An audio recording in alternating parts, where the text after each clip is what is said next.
that.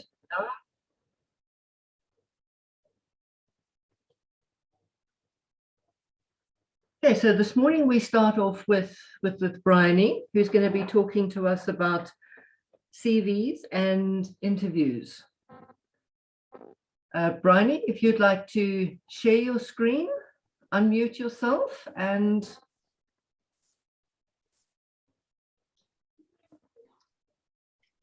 Right, can I kick it off? Yes, please go ahead. Great. Share your screen. So I'll share my screen just now. Okay, all right. I'm bored of looking at my own slides, so I thought I'd talk for a while and then we can look at some CVs and some job adverts and talk about those. So good morning, everybody. It's lovely to be back here again. I've been doing this talk for several years in a row now, and I recognize a few names here. So for those of you who've heard me before, I'm going to try and make it slightly different. But if you have heard me before and you want to chip in, that would be great. Secondly, I would really like to make this as interactive as possible. So let's treat this as a bit of a Ask Me Anything session. And if you've got questions, if you want to interrupt me, if you want to put a question in the chat or ask me, then just come off mute and ask a question, please. And thirdly, I'm going to cover CV writing and interview prep. The two sessions might merge into each other a little bit, but I'll try and keep them relatively structured. And then if you've got any questions about LinkedIn, you're welcome to ask me those questions as well. Right, so first of all, I'm Bryony Lieber. I'm a career and business coach. I've worked in the mining industry since I left university probably 24 years ago, which feels like a very long time ago now. I started out in consulting, in environmental and social consulting to the mining industry. And about 5 years ago, I moved into career coaching. But I've stayed in the industry and most of my clients are mining related professionals in South Africa and across Africa. And a lot of the work that I do with my clients relates to CV writing and to career transitions and to being able to speak up for oneself. A lot of my clients come to me as incredibly proficient technical professionals, and what got them to where they are at is their technical competence. But they get to a certain point where they either want to make a transition, or they want to move into a management position, or they want to broaden out into something different. And their personality characteristics and their technical focus somehow gets in the way of being able to advocate for themselves.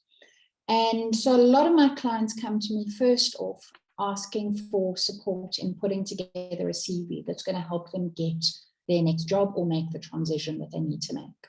And so I've seen hundreds of CVs over the last couple of years, ranging from graduates all the way through to executives. And I see the same mistakes no matter what level people are in their career.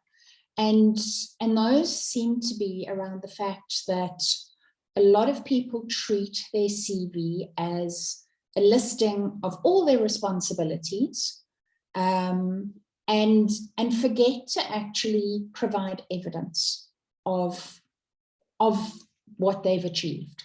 So I see a lot of CVs that are a menu of roles and responsibilities and all the things that recruiters and recruitment managers already know you do in your job, but very little around evidence of how you've done that and how you've contributed and how you've achieved in your career.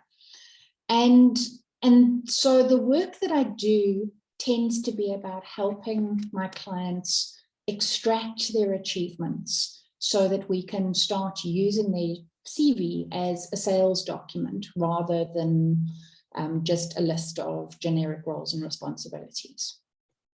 So, and what I tend to see is that at the upper end of careers, more experienced people want to say too much. They've got years and years of experience, decades in many cases, and they want to pack every single piece of their experience into their CV. So I often see 10, 15-page CVs at the upper end of the market. And at the lower end of the market with young professionals coming out of university and people who've got maybe 3 to 5 years experience, I see the opposite extreme. And a tendency to not put in enough information and a tendency to overlook what's actually really important. And then everything in between, focusing on providing actually the wrong information. So what I want to cover today is what's the right information.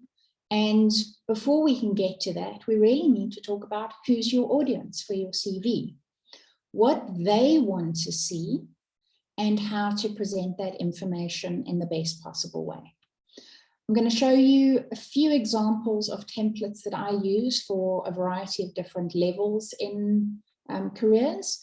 And then I just want to take you through 1 or 2 job descriptions and show you how to extract information from those so that you can use that to write your CV. So first thing I want to say is your CV is a sales document, okay? It's one tool in your toolbox, and it's the equivalent of a marketing brochure that a business would send out to tell their customers about their products, okay? So with that in mind, as a sales tool, one needs to know who you're selling to, okay? 10, 15 years ago, we were all selling to a human being. But these days, we're selling to 2 different audiences. We're selling first and foremost to what's called an applicant tracking system. And only secondly, once you've got through the applicant tracking system, are you selling to a human being. So I want to unpack a little bit about what that actually means, because we tend to write our CVs thinking about the human being. And human beings are visual, okay? So we use our eyes and we look at things to see visually how they differentiate from others. But the applicant tracking system doesn't do that. The applicant tracking system focuses on keywords. So if you're writing your CV thinking about a human being first, you're going to find that your CV possibly is not going to get through the applicant tracking system. Now, the applicant tracking system is very simple, generally. And as I said, it's scanning for keywords. And the software that various different companies use differs from company to company. Some have got very sophisticated software that can work through a lot of complex information and a lot of complex formatting. Some of the companies still use quite old software which cannot cope with complex formatting. So a good rule of thumb, first and foremost for your CV, is format it as simply as possible. So any CV that's got lots of graphics, icons, symbols, tables, photographs, anything that's visually going to be appealing is not going to get through your applicant tracking system. So a plain document, Arial font, 11 size, font size, very, very plainly formatted, no columns, no tables, no fancy text, no icons. That's firstly what the applicant tracking system is going to be able to read. It values simplicity and it values keywords. So where do you get keywords from? You're going to get keywords from the job that you're applying for. And that infers 2 things. One, if you are submitting a generic CV that you're hoping will cover every possible job that you could be applying for, you may find that you're diluting your impact with the applicant tracking system. Because you might be trying to cover too many types of jobs. So my rule of thumb is always, if you are applying for a variety of different types of jobs that require or that have different requirements and may emphasize different skills or different experience, try and develop different CVs for those different types of jobs, okay? So one might be for a traditional kind of geologist type of job. Another one might be for business development, for perhaps data mine or something like that. The requirements of those two jobs are going to be very different. The entry point may be that you're a qualified geologist, but the job requirements are going to be different, and you're going to need to focus on different things, and the keywords are going to be different, okay? So if you are only working with one CV and you are applying for different jobs, please start thinking about setting up at least 2 different CVs that focus on the different types of jobs that you're looking for, because those keywords are going to be different to each other. Second thing that I want to say is the applicant tracking system. If you are sending a CV electronically, okay, anything electronic is more than likely these days to pass through an applicant tracking system. So even if you send it via email, it's probably going to get submitted through an applicant tracking system at some point. The only time your CV is not going to go through the ATS is when you hand deliver it and you take it with you to the interview. So often people say to me, well, can I develop a visually pleasing CV for an interview? Yes, you absolutely can.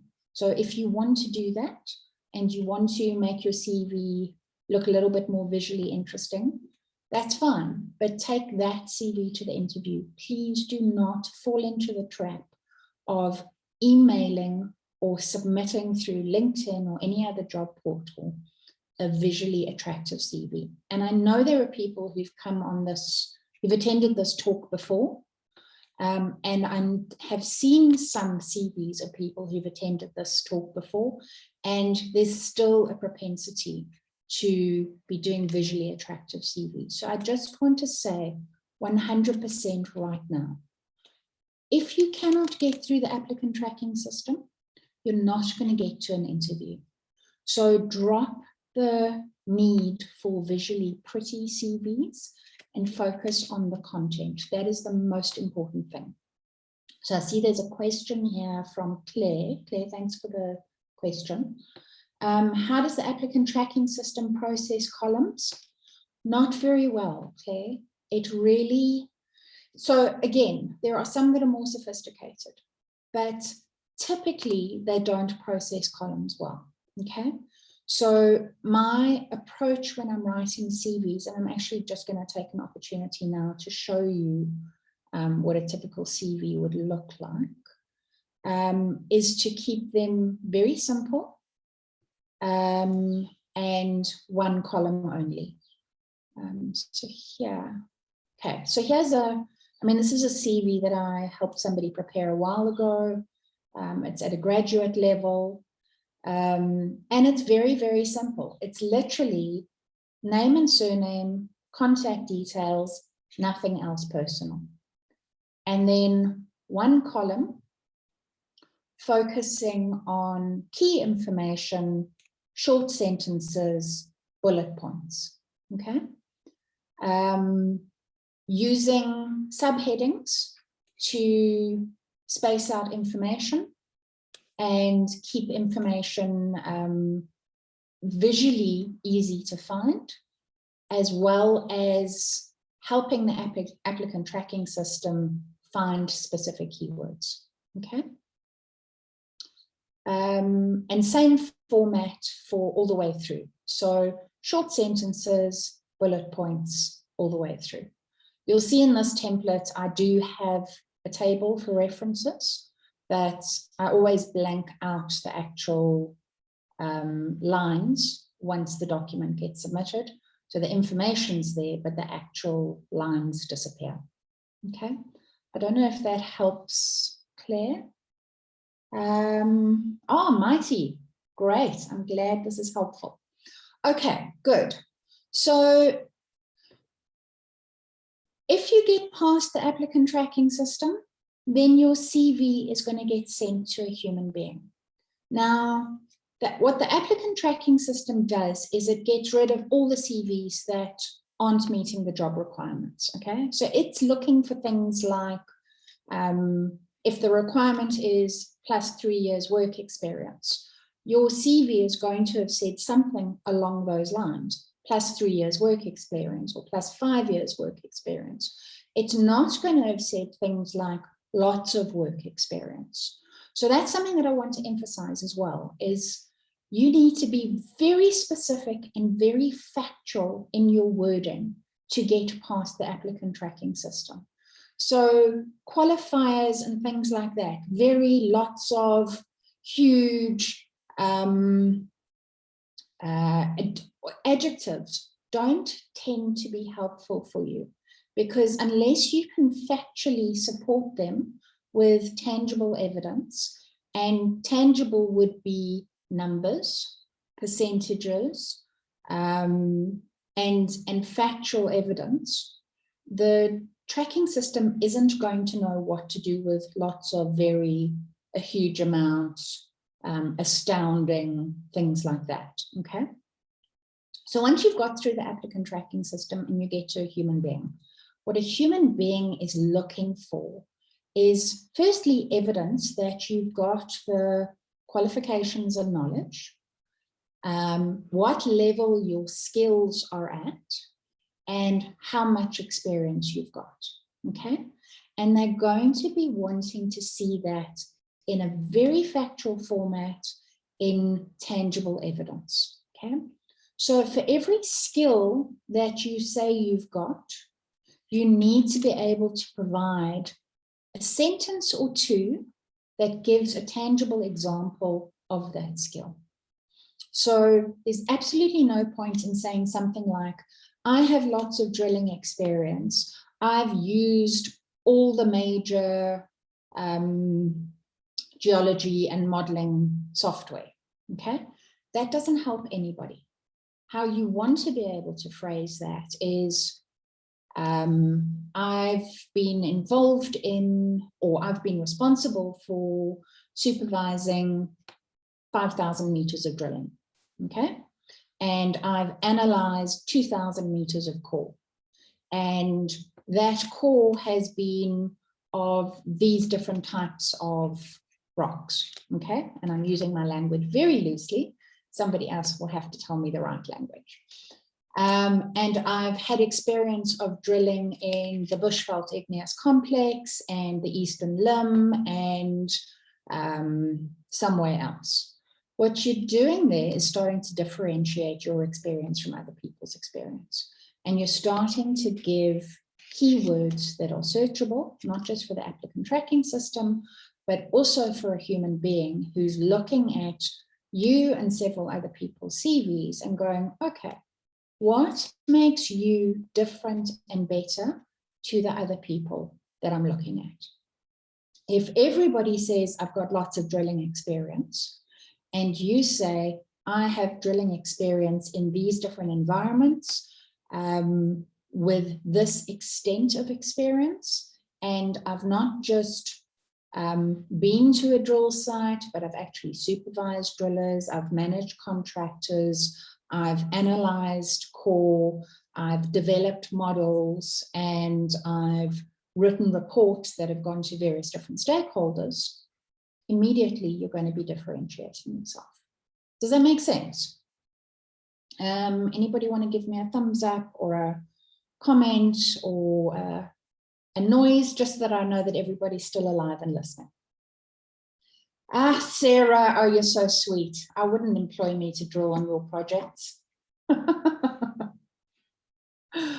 All right, so any questions while I take a breath, or any comments while I take a breath?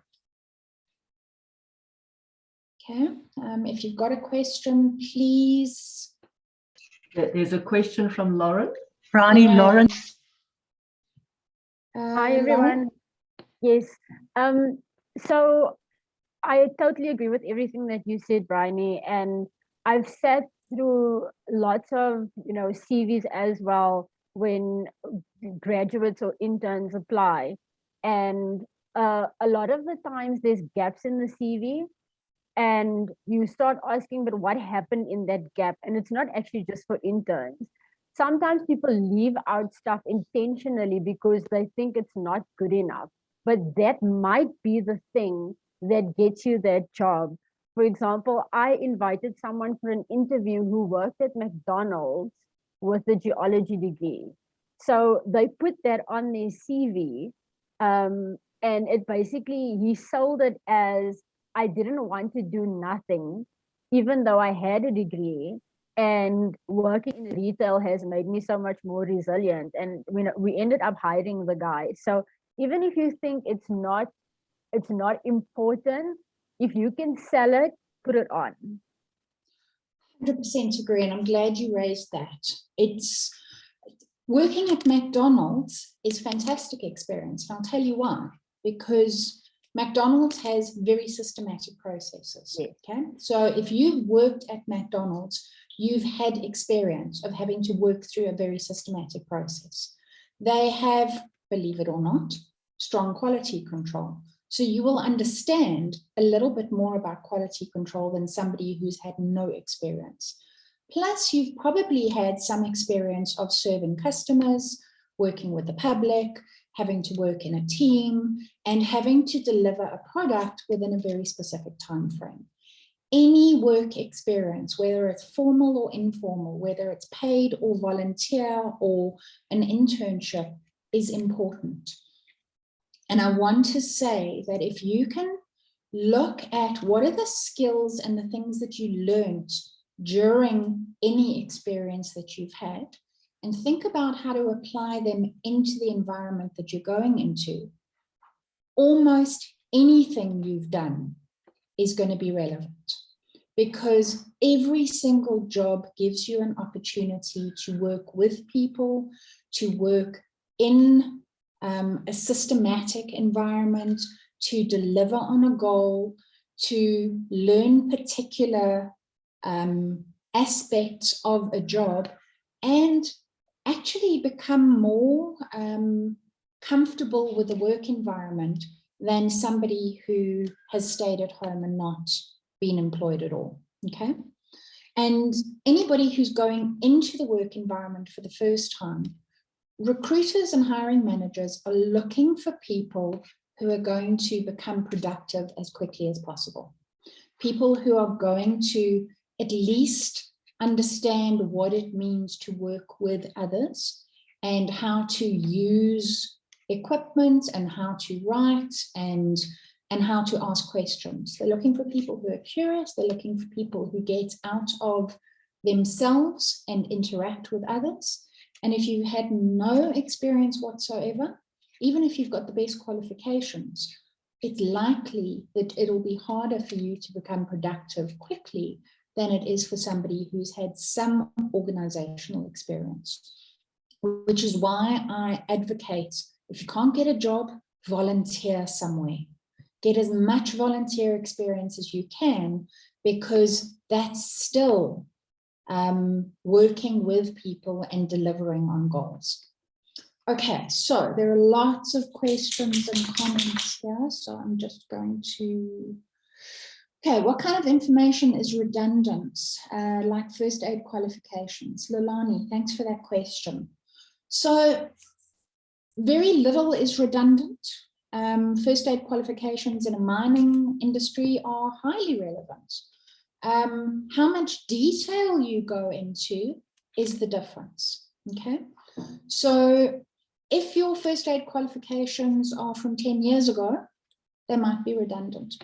If you've maintained them every year, don't list every single year that you've done your first aid qualifications. Just summarize that into one line to say, qualified first aider, updated annually, okay? Bear in mind, you've got LinkedIn as your asset as well. So if you can't fit something onto your CV, or it's not specifically relevant to the job that you're applying for, put it onto LinkedIn. There is no shortage of space on LinkedIn. You can put every single qualification that you've ever got, and recruiters go straight to LinkedIn the moment they've got your CV for two things. They want to see, does your CV match up with your LinkedIn profile? And they want to see, how do you put yourself out there? Because remember, your CV is one tool, your LinkedIn profile is another tool, but your involvement in how you network and how you position yourself and how you engage with people and what you talk about on social media and what you publish are a whole suite of other tools. And I can guarantee you that if you are, especially while we're still in kind of a semi-work from home environment, LinkedIn is your friend. It is an online conference. It is a way to position yourself for the expertise that you've got, okay? And if you are active on LinkedIn and actively, even if you're not publishing, if you are actively engaging with professionals in your industry and building your network, it's very easy to see that as a recruiter. And that immediately says that you're not somebody who waits for opportunities to come to you. You're somebody who puts yourself out there and develops the brand of you and is positioning yourself as somebody that people need to know.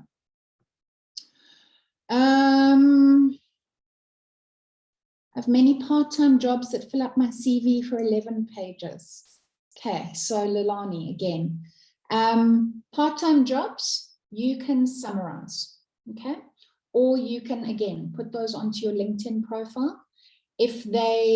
What I would do is in your first section of your CV, I would summarize key things that you have achieved in those part-time jobs, and then I would list them as one-liners at the end of the CV.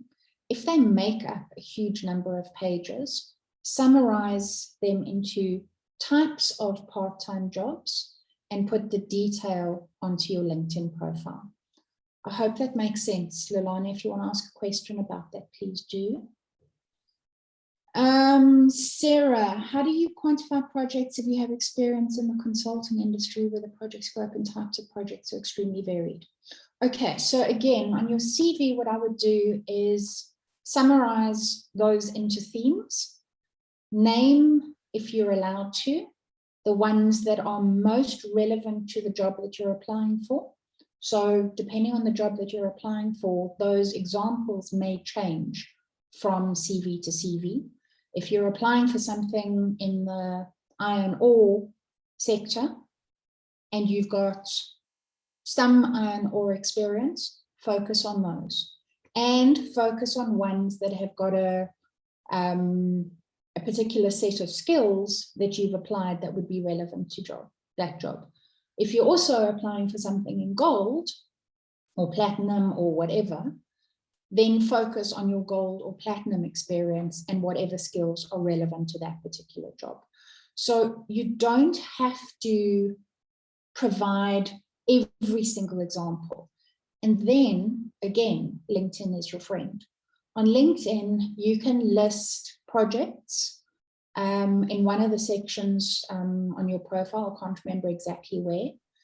You can also, under your experience section, if you've done lots of part-time jobs or you've done lots of consulting as an independent consultant, you can list every single project or every single client as a particular piece of experience. And I'll show you on my profile how I do that, because it's a very useful way of pushing your project experience. Okay, Andrea, how long should a CV be? I've been told 3 pages is too long. Yes. So there are several schools of thought here. The applicant tracking system doesn't care how long your CV is, but a human being does.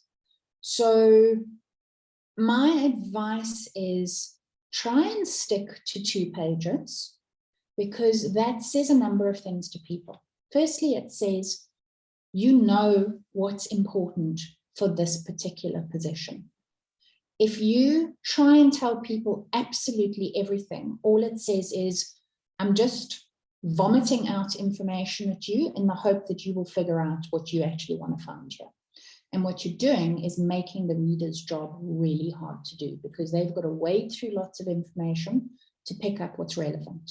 So if you make their job easy and you only focus on telling them what's 100% relevant or as relevant as possible to that position, they're going to be a lot more favorable towards you, because you've reduced the amount of energy they have to use to get through your CV. Again, you can put everything onto LinkedIn, but tailor your CV specifically to the position that you're applying for. Jürgen, thank you. Shouldn't be too simple though, I agree. Yeah, 2 to 3 pages maximum. Okay, Philly, I want to know what's the best way to provide proof of qualifications and skills listed on the CV. Don't, okay? All you need to do is list them on your CV.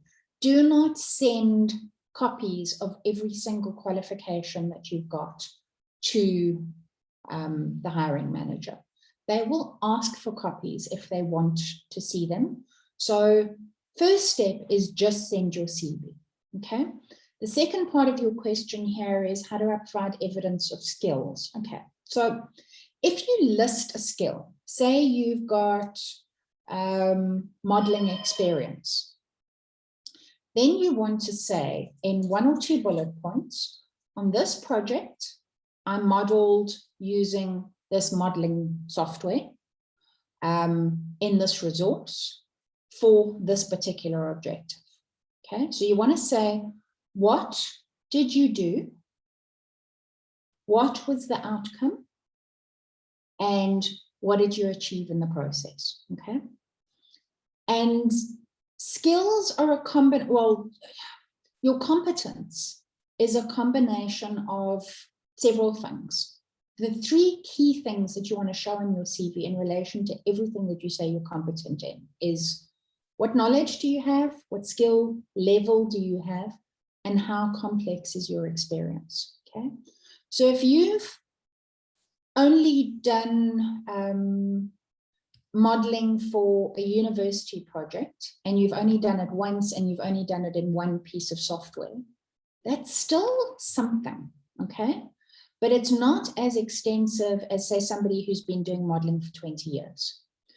So you want to give a taste of what knowledge or qualifications do you have? Do you have a certificate in using a particular piece of software? Have you been formally trained on a piece of software? How extensively have you used it? So have you done 1 modeling project on it, or have you done 100 modeling projects in a variety of different contexts and for a variety of different objectives? And then, how complex has your experience been? So have you modeled the same thing in the same resource area over and over and over again? Or have you done different types of modeling in different types of contexts for different types of projects and for different particular outcomes? If you can provide that as evidence for each thing that you claim to be competent in, a recruiter is going to be really happy, because they're going to get a good sense of what you're capable of doing.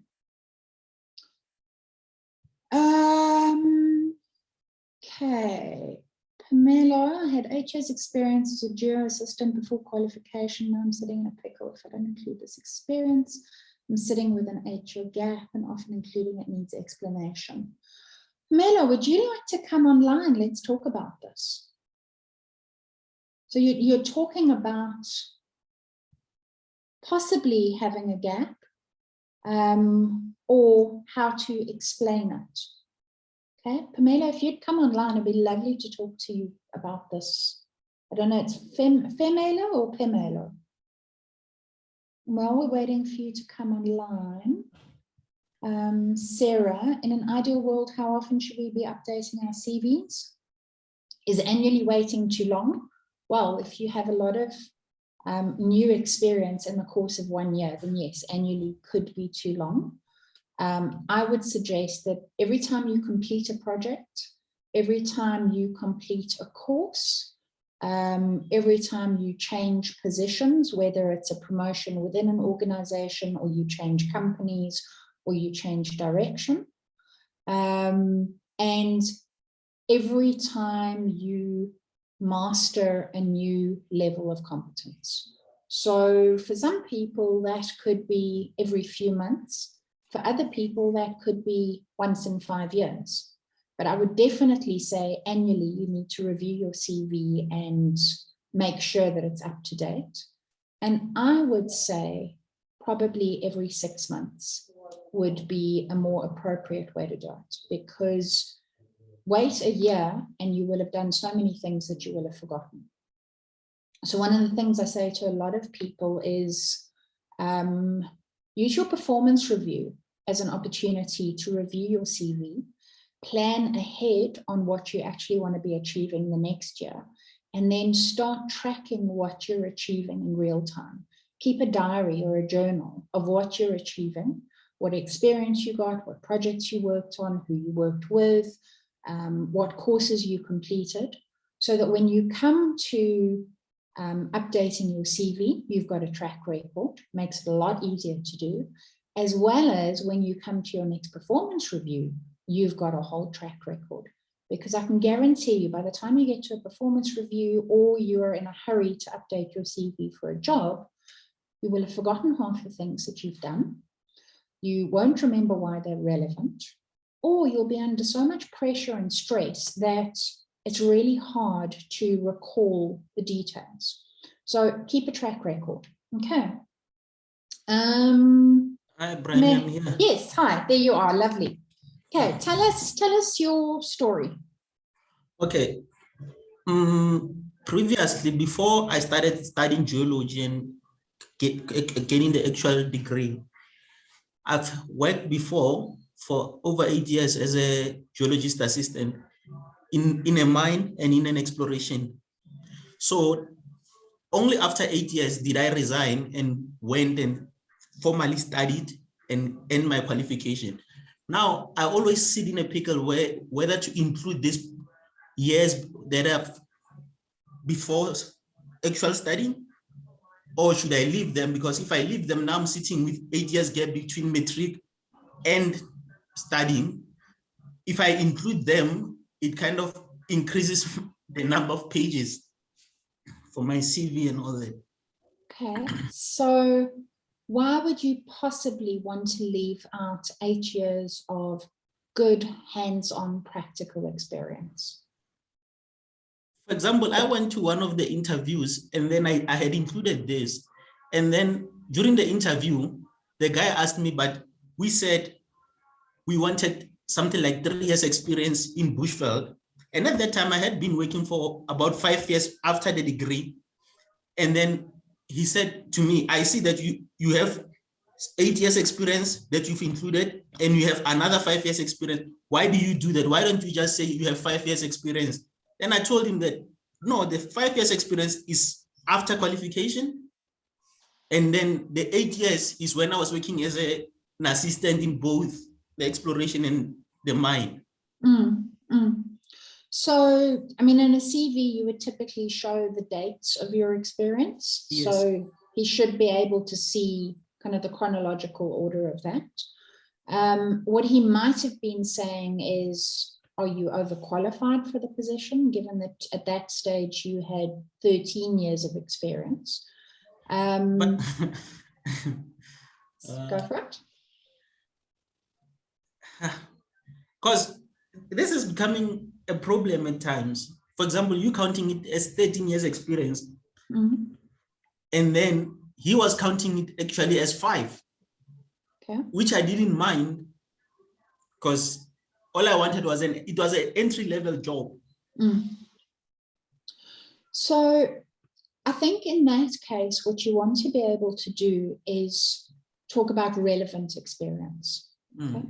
If you're finding that experience is counting against you, you need to refocus to talk about the experience that's relevant to that particular position. Okay. And you might, I don't advocate ever hiding experience, but there are ways of reworking it to only focus on the elements of it that are going to be relevant to that position. Okay. So you may have had 8 years as an assistant, but at that stage, you wouldn't have had any years of experience supervising or managing or guiding. Once you did your degree, you probably developed the skills to take on higher levels of responsibility. And in the 5 years after your degree, you probably took on more responsibility. So what you'd want to do there is emphasize the experience that's relevant, but not necessarily take away all of your experience. Your experience is important. What you achieved in that experience is important, but emphasizing what's relevant to the position is what's going to help you get that position. And if you want to chat to me after this, I'm very happy to chat to you and maybe have a look at your CV and see how you can tailor it to say what it needs to say. I'll contact you after the session. Yeah, Thank please you. do. Okay.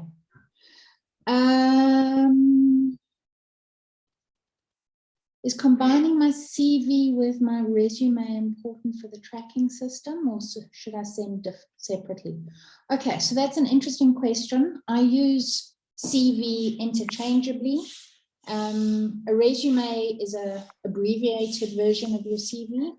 A CV typically can be quite lengthy, but these days people talk about them interchangeably, and typically what recruiters are looking for is a 2-page summary of your career highlights or headlines and your career history and what you've achieved in the process. So combining your CV with your resume is kind of what we do these days. I don't know if that answers your question,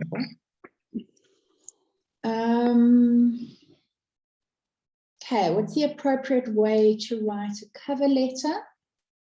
Okay, so a cover letter is your opportunity to take your experience one step further and specifically connect it to that particular company. Okay, so when you're applying for a job as a geologist, you're going to probably apply for several jobs at several different companies. Okay, so your CV that focuses on your geology experience is going to speak to all the same things for each of those companies. But what your cover letter does is it's a bespoke way of connecting with the company. So this is where you're going to pull out, firstly, exactly what the position is that you're applying for, whether there's a reference number, the name of the company that you're applying at, okay? So that the recruiter knows you know who you're applying to. Secondly, you're going to put in a section that kind of very briefly summarizes your understanding of what that company is looking for, and 2 or 3 specific examples, either from your CV or further enhanced, that relate specifically to that position. Okay, so the purpose of the cover letter is to say to the recruiter, I am applying specifically for the job that you have advertised at this company that's explicitly said they're looking for X, Y, and Z, and this is how I am the perfect candidate for that. So what that means is you're going to write a different cover letter for every single job that you apply for, and you're going to tailor it differently depending on the company that you're applying to. And I emphasize that because I see so many people just sending the same generic cover letter, no matter what job they've applied for, no matter which company they're applying to. And all it says to the recruiter is, this person hasn't taken the time to actually understand us as a company and the specific job that they're applying for. I hope that answers. And again, I've got a template for cover letters, which I'm happy to make available. What I'll do is maybe just put together a page on my website where you can download some of my templates, and I'll make that available to Tanya to distribute. Okay, how do you account for a 3-year gap in a CV if the gap is a result of a situation that's beyond your control, for example, illness? Well, I would be very honest about that. If you've had a gap as a result of illness or traveling or taking off time to have children or taking off time to study further, be clear about that. It's what happens is people fill in the gaps with their imagination. Okay, so if you don't tell somebody what a gap is about, they're going to fill that in with their own unconscious bias and their own imagination. If you can say why there's a gap and what you've learned in that gap, what you've achieved in that gap, what you've experienced in that gap, that's better than leaving it empty. Okay, so if you've been ill and you've overcome a very serious illness, you've gone through a life experience. And in that life experience, there are going to be certain things that you've learned and challenges that you've overcome. Talk about that. You don't have to spend a lot of time in your CV emphasizing it, but it's going to come up in an interview. So prepare for how that gap has given you the opportunity to experience other aspects of your life and develop other competencies that maybe aren't directly relevant on the surface of it, but actually make you a more well-rounded human being and somebody who perhaps has more empathy for people who have gone through similar challenges. Arifa, I know you had your hand up at some point. I don't know if you want to ask a question. No, sorry, that was a mistake. Oh, okay. All right. Okay, then Elizabeth has asked, how does the tracking system work? Okay, so let me go through that again quickly. Basically, the tracking system is software that companies use to scan your CV. And because companies receive thousands of CVs a day, what they are doing is cutting down on the manual work for recruiters. So they program the applicant tracking system with keywords that they're looking for the specific jobs that people are applying for. And the applicant tracking system scans your CV for those keywords and key phrases. If it can't find those key phrases, your CV gets sent to the reject bin. If it can find those phrases, then it gets put into a shortlist pile. And then either goes through another level of scanning, or it goes to a human being who's then going to start looking at it with an intelligent eye. And I say intelligent because the applicant tracking systems are not all that intelligent. They can't distinguish between I have lots of experience and I have plus 5 years experience. They're looking for plus 5 years or a number between, say, 5 and 10. Okay, because they're also not looking for plus 30 years when they want somebody who's got 5 years experience. So they really can't make that distinction. And there's going to be specific words in the job requirements and specific use of language that they've been programmed for. So you may need to tailor your CV to adopt specific language from that particular job requirement to ensure that your CV meets those particular phrasing requirements.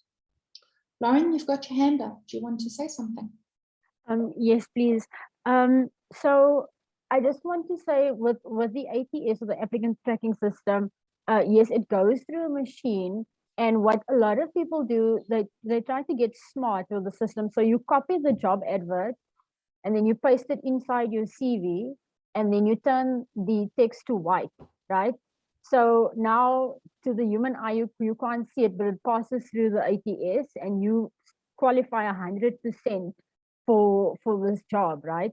But then it goes to a person which is going to be in HR or recruitment, and they might also not, you know, see that this person actually is not qualified, but you will be caught out in an interview where a technical person sits there. So don't lie on your CV.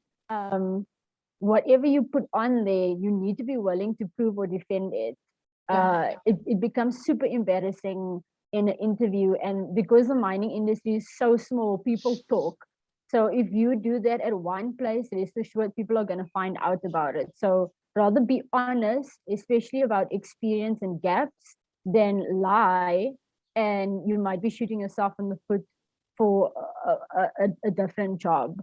So that was the one thing I wanted to say. And then the other thing is just a hint that mining houses are obligated to uplift the community around them. And a lot of people don't use that to their advantage. So if you're applying at a mining house in Delmas and you live in Delmas, put your address on, because it would be more beneficial for them to hire you from Delmas that might not have as much experience as someone else, but use it to your advantage. I'm sure you'll speak about that when it comes to the job adverts. But yeah, that's just my 2 cents. Thanks, Lauren. And I think that point about localization is incredibly valuable as well. It's certainly not something I emphasize all the time, but anything that is specified in a job advert, if you can respond to it directly, it becomes an asset to you on your CV. Which format is ideal for the applicant tracking system? Word or PDF, it doesn't matter. Both are fine. Are the MSc Word CV templates sufficient to bypass? So if you're talking about the templates that Microsoft Word has for CVs, my suggestion, Kwabena, is don't use those, because they sometimes have things in columns and they sometimes have things in colored text boxes, which can confuse the tracking system. So plain and simple. I want to just share my screen and show you exactly what I mean by plain and simple. Okay, so this is plain and simple. It's name and surname, contact details. Like Lauren said, if there's a localization requirement, put where you live. I wouldn't put your exact address, because there's all sorts of issues around where your CV goes and who gets hold of personal information. So I would just say Delmas or Vereeniging or Rustenburg or wherever. And the recruiter can explore further into that if they need to. Then what you want to do is break your CV into a number of different sections. The first 2 sections are really about creating the highlights or the headlines of your career, okay? So you want to focus on what are the key themes of your career to date? What are you doing right now? What knowledge have you gained? Where have you gained your experience? And how much of that experience do you have? Okay, so these first 4 bullets are roughly summarizing key headlines. Currently doing a mining degree, going to be finished when, thesis focuses on X. Okay, have some work experience, focus on at what scale, in what sort of contexts, in what sort of commodities, and the highest level of experience that you've had so far, okay? Then you want to focus on applied skills. So you're going to have various different skills and various different levels of skills. So as I said earlier, you want to focus on, for each of those skills or competencies, what knowledge or certification do you have? To what level have you applied that skill? and in what sort of context have you developed that experience? If you can cover those three things for each competence that you've got, you're going to give really good depth to your explanations.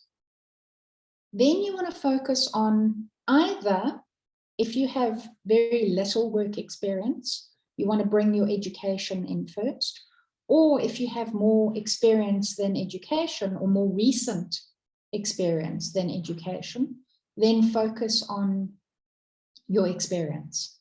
What's important here is to give a sense on who you report to and who reports to you. That gives a sense of, in that organization, how far up the pecking chain are you, okay, or the pecking order are you? Do you report to somebody who makes decisions? And do you have people who you work through, so who you direct and guide to get work done, okay? If you don't, that's absolutely fine. If you are solely responsible for yourself and you have some decision-making responsibility, say that. Then you want to give a sense of the key highlights of that particular position. So if you've worked on a particular sets of projects or types of projects in particular geological areas, whether you've had a part in something interesting, something that's challenged you, and if you've made a particular impact, focus on that in a few bullet points per position. Okay, so you do that for each of your positions.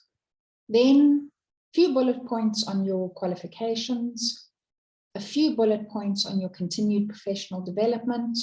This has become incredibly important, especially during COVID. A lot of employers want to see that you've taken time to invest in your professional development, plus it's a requirement of most professions. And then any professional affiliations that you've got. So if you're a member of any professional bodies, say so.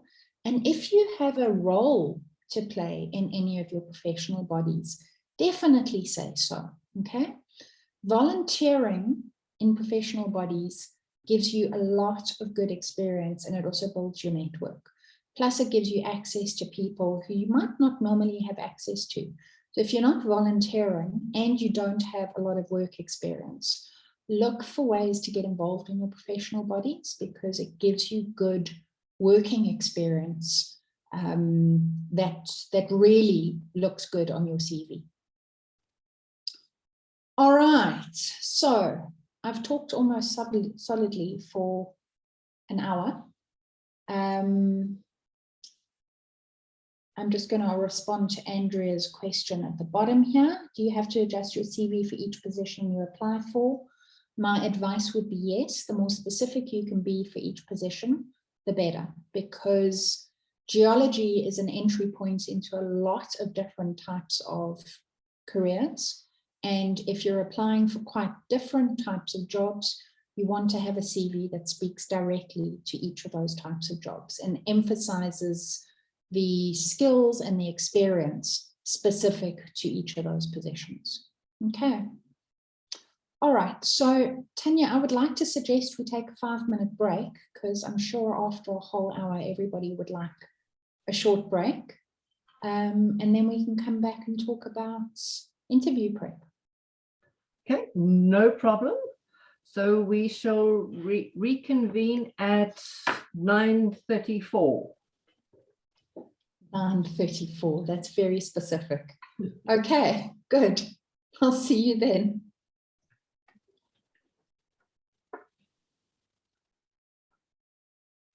While we've got 5 minutes, okay,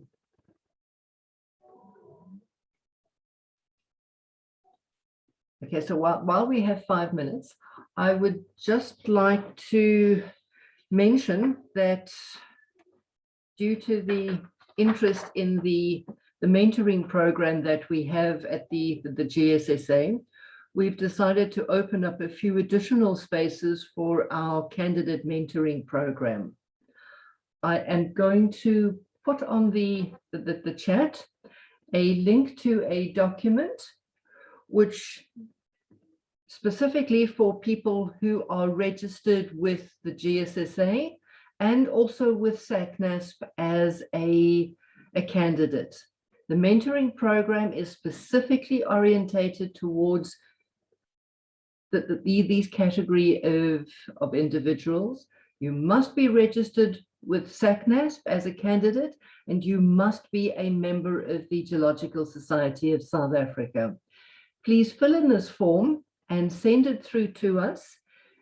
Don't worry about the closing date. It does say the 14th of May, but we've decided to extend it for participants within this program. Right, so now.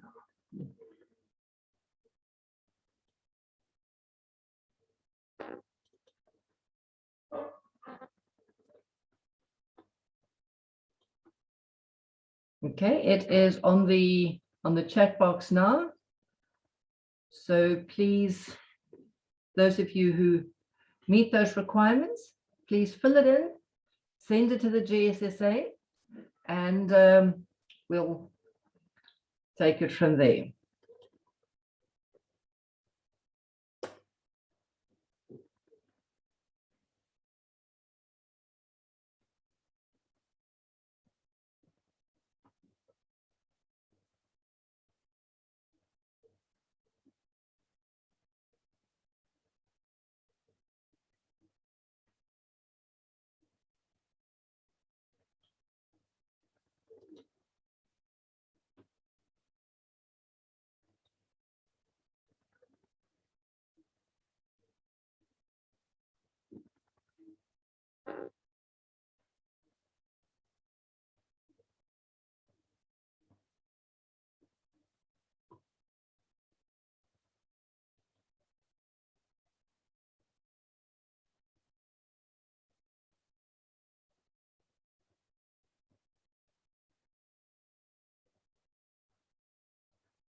The email address is in the document that you are to fill out.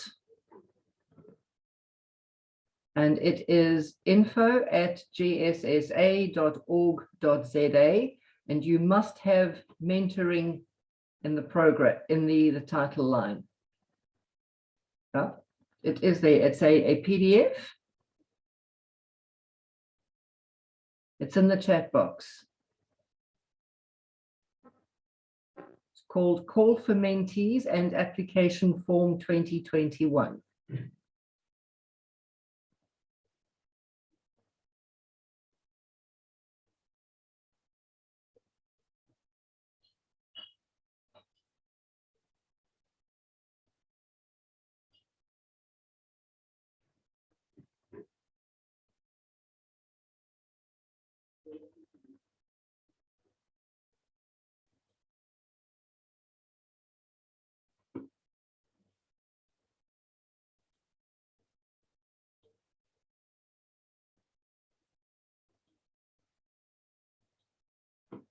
Okay, I'm putting it in again.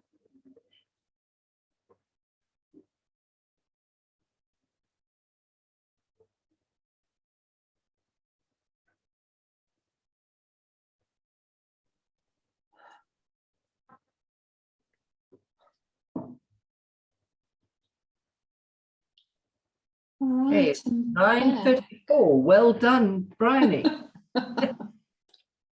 don't think I've ever been this punctual in my life. All right, so any questions that anybody wants to ask before I move on to interview prep?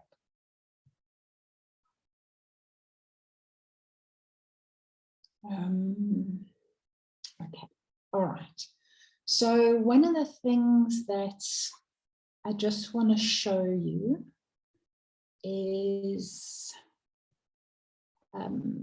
okay, so looking at the requirements of a position, okay? So you will have all applied for jobs before. But I think one of the traps that we all fall into is we get quite nervous and we forget to actually look at what has been, what's on the wish list of the company or the recruitment manager. And so when you're writing your CV and when you're preparing for an interview, go to the job description, okay? Go to the minimum requirements section. And if there's more information than this, then go to that section as well. But every single job advert is going to give you some clues on what to focus on for your CV and for your interview prep. So if we look here, for instance, at the minimum requirements on this, BSc Honours in Geology, okay? So that you immediately want to emphasize, do you have this particular degree and more, or do you have something similar, okay? Member of GSSA, well, that's important. So put that on your CV and reference that in your interview, okay? If you are a member of other bodies as well, talk about that on your CV. So you might also be members of SAIMM or Women in Mining or SACNASP. Focus on that. And as I said earlier, elaborate on whether you have a role in that particular organization. Then it talks about experience in sampling and evaluation. Well, this is a requirement. So focus on giving evidence around your sampling and evaluation experience. It talks about your computer literacy and specifies things like data mine table and various other things. If you've got any experience in any specific software, elaborate on that in your CV. And if you don't have that particular software, at least talk about software that you do have experience in.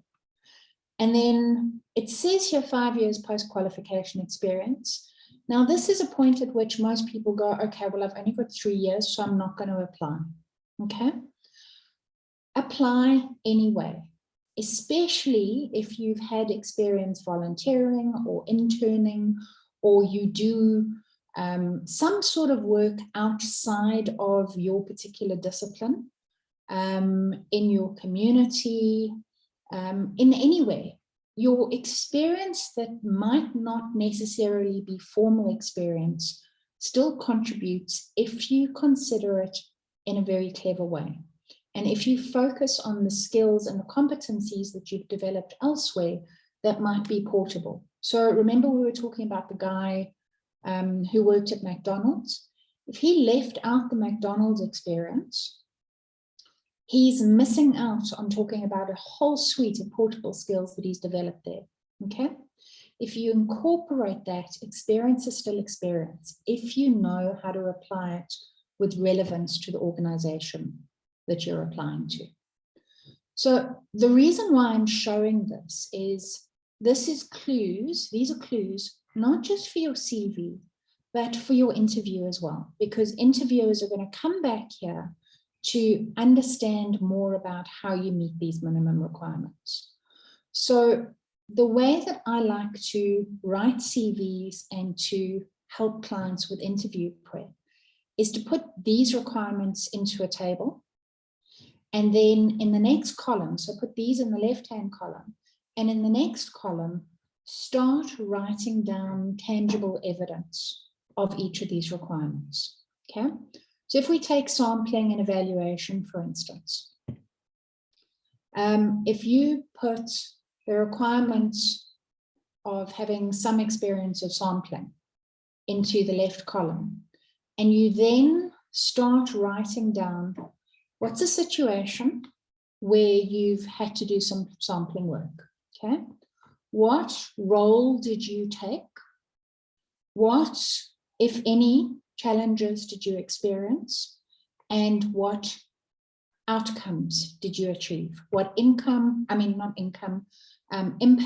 or outcomes did you achieve?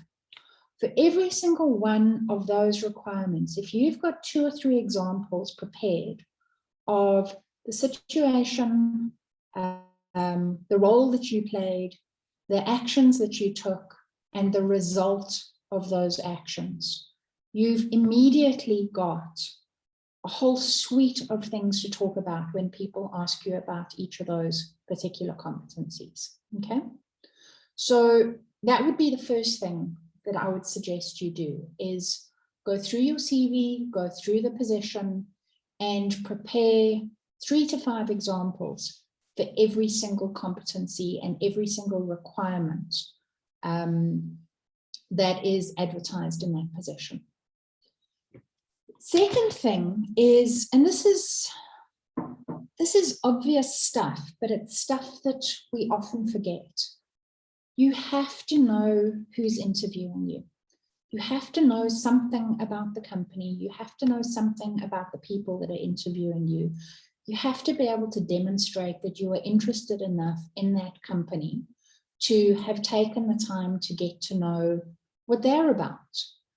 And the more senior you are in your career, the more you are also interviewing the company.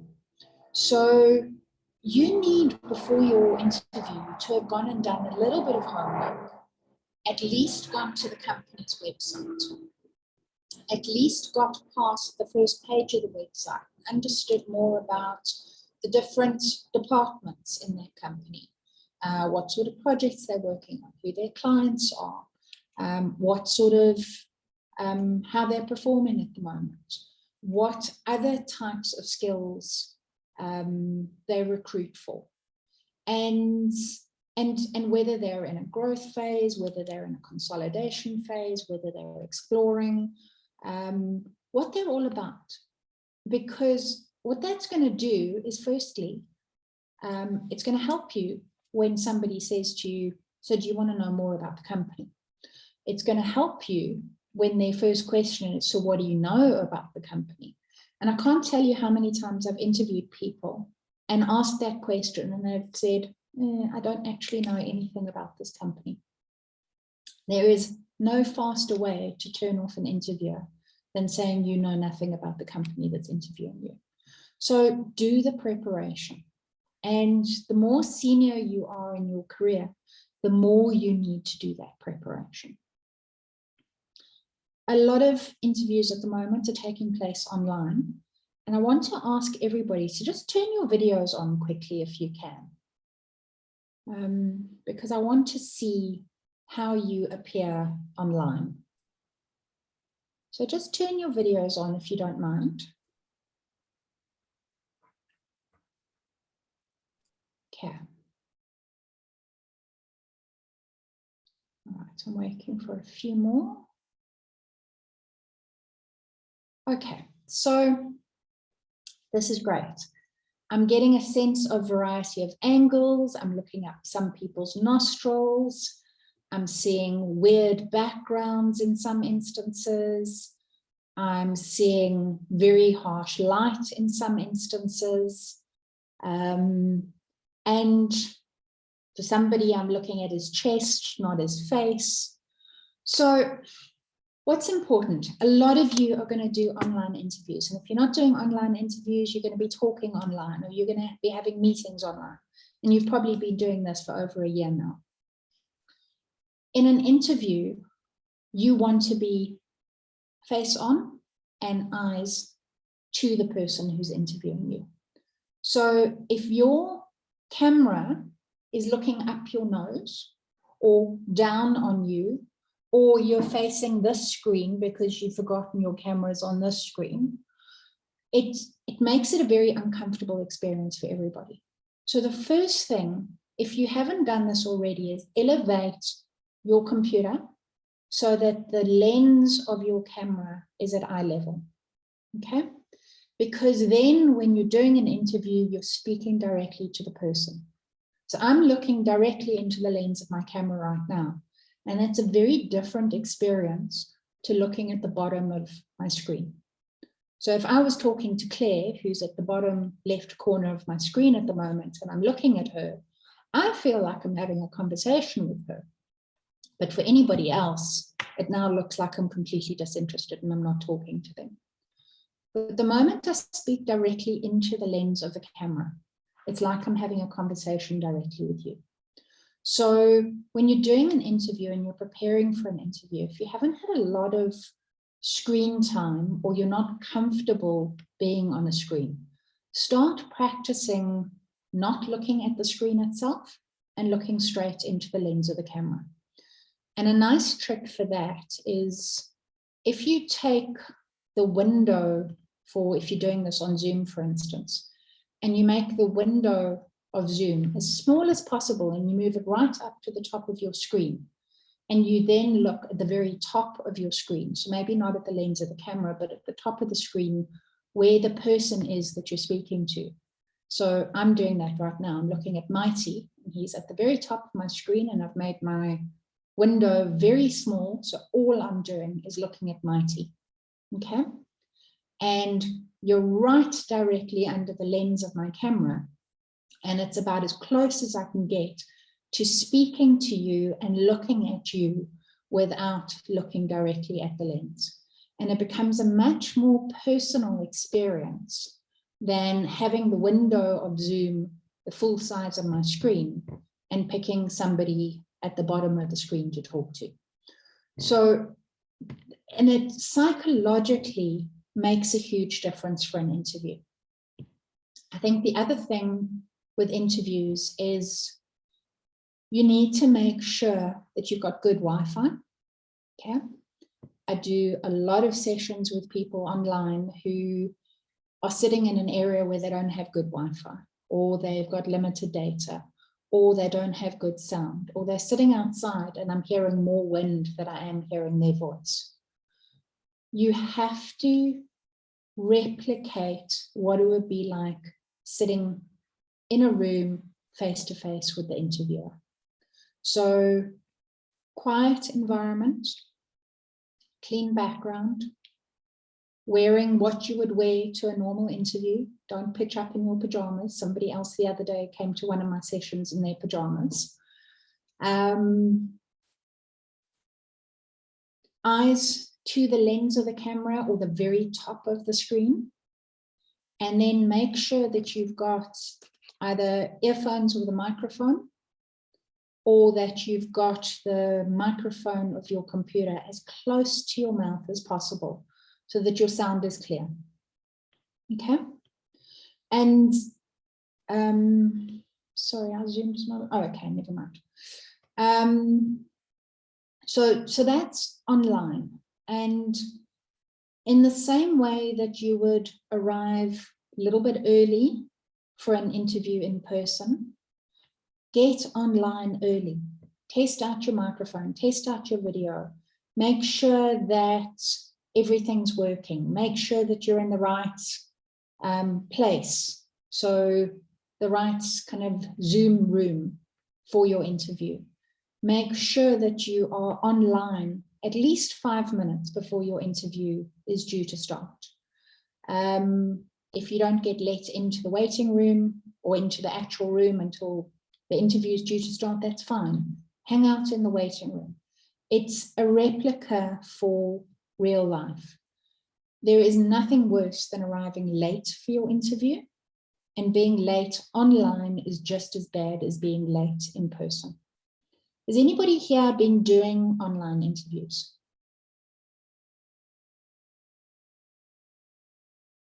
Anyone?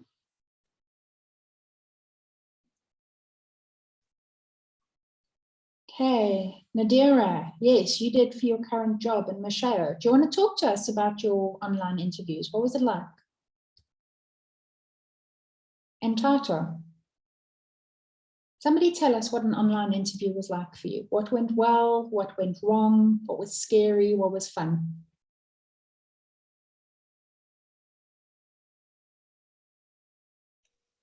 Hi, sorry, I was trying to unmute. Okay.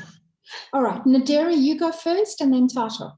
Sorry, I came in the wrong moment. I did, for my current job, I did an online interview, and I think they were looking up my nostrils. Fortunately, all the people in the interview were people I'd worked with prior, so I think they were giggling a lot, and it didn't seem to count against me. But yes, I only realized because I battled with the connection, and then one of the interviewers gave me a private Skype, and the iPad, unfortunately, I didn't put it upright. It's a big mistake. You should actually not have it on a desk flat when you're talking. But that was my mistake. Luckily, it did work out for me. So that's all I have to contribute to Good, that well conversation. done. But these are all important things. These are things you don't think about until you're actually online.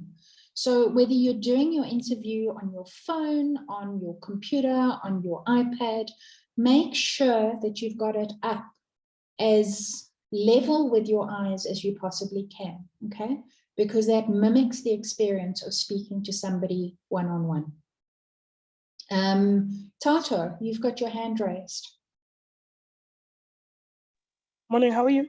Good, how are you? I'm all right, thanks. With me, I don't think it was that bad, and I was not nervous, honestly speaking. So it wasn't so bad, I must really say. And I really enjoyed it. Okay, Yeah. excellent. Did you get the job?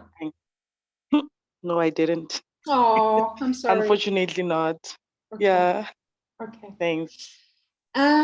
Christo, so you say you've done many. Any tips for online interviews?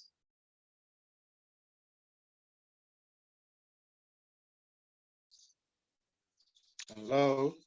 Hi, Christo. Hi there. Sorry, I just had a bit of a break with the network. I'm not sure if it's the Wi-Fi. We can hear you. Yeah, I had a couple of interviews with the Department of Water and Sanitation in various provinces. Well, I did receive a job. I'm just negotiating my salary at this stage, and at this stage, I'm on contract in the department. They actually extended it again. So yeah, while I'm waiting on feedback for my other job that I received, I'll be continuing with my contract as a scientist, because the job I received is actually for an environmental officer. Okay. So it's actually 4 levels lower. So I'm negotiating that they at least put it up grade C, just to match the current position I'm in. Okay. Yeah. Great. Well, thank you and well done. And it's all working the in a best with certain that. sense, but thank you. Well, there is a bit of flaws with virtual meetings, interviews. It's normally dependent on the bandwidth, and because normally what I picked up with some of them, there's always a tendency of not hearing the panel clearly, or the panel can't hear me clearly. Yeah. It becomes quite of a challenge, especially if they ask you specific questions. And if normally the questions are interrelated, so if you don't hear the question properly, you tend to utter the same words, or without emphasis on specifics. Yeah. So yeah, but if everything is intact, then the interview normally goes quite well, especially if you did your preparation. Absolutely. And it's, you know, these are important things to raise, is that sometimes you can't hear the person. Okay. And if you fill in the gap and just say what you think they've asked, but you're not actually sure, you may be answering completely incorrectly, or you may not be making sense at all. So ask them to repeat the question. If you can't hear, ask them to type the question into the chat. So yeah, that's absolutely. what I normally do. Yeah. Yeah.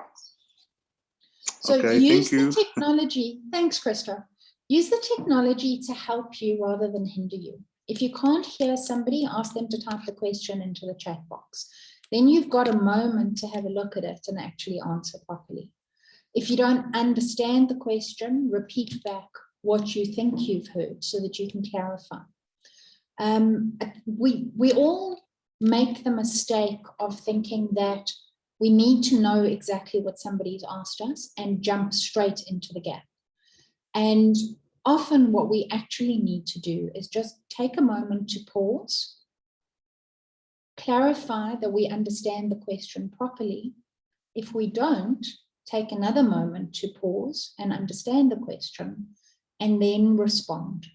So make time your asset instead of jumping straight into answering the question immediately. And the same goes for whether you're online or you're in person.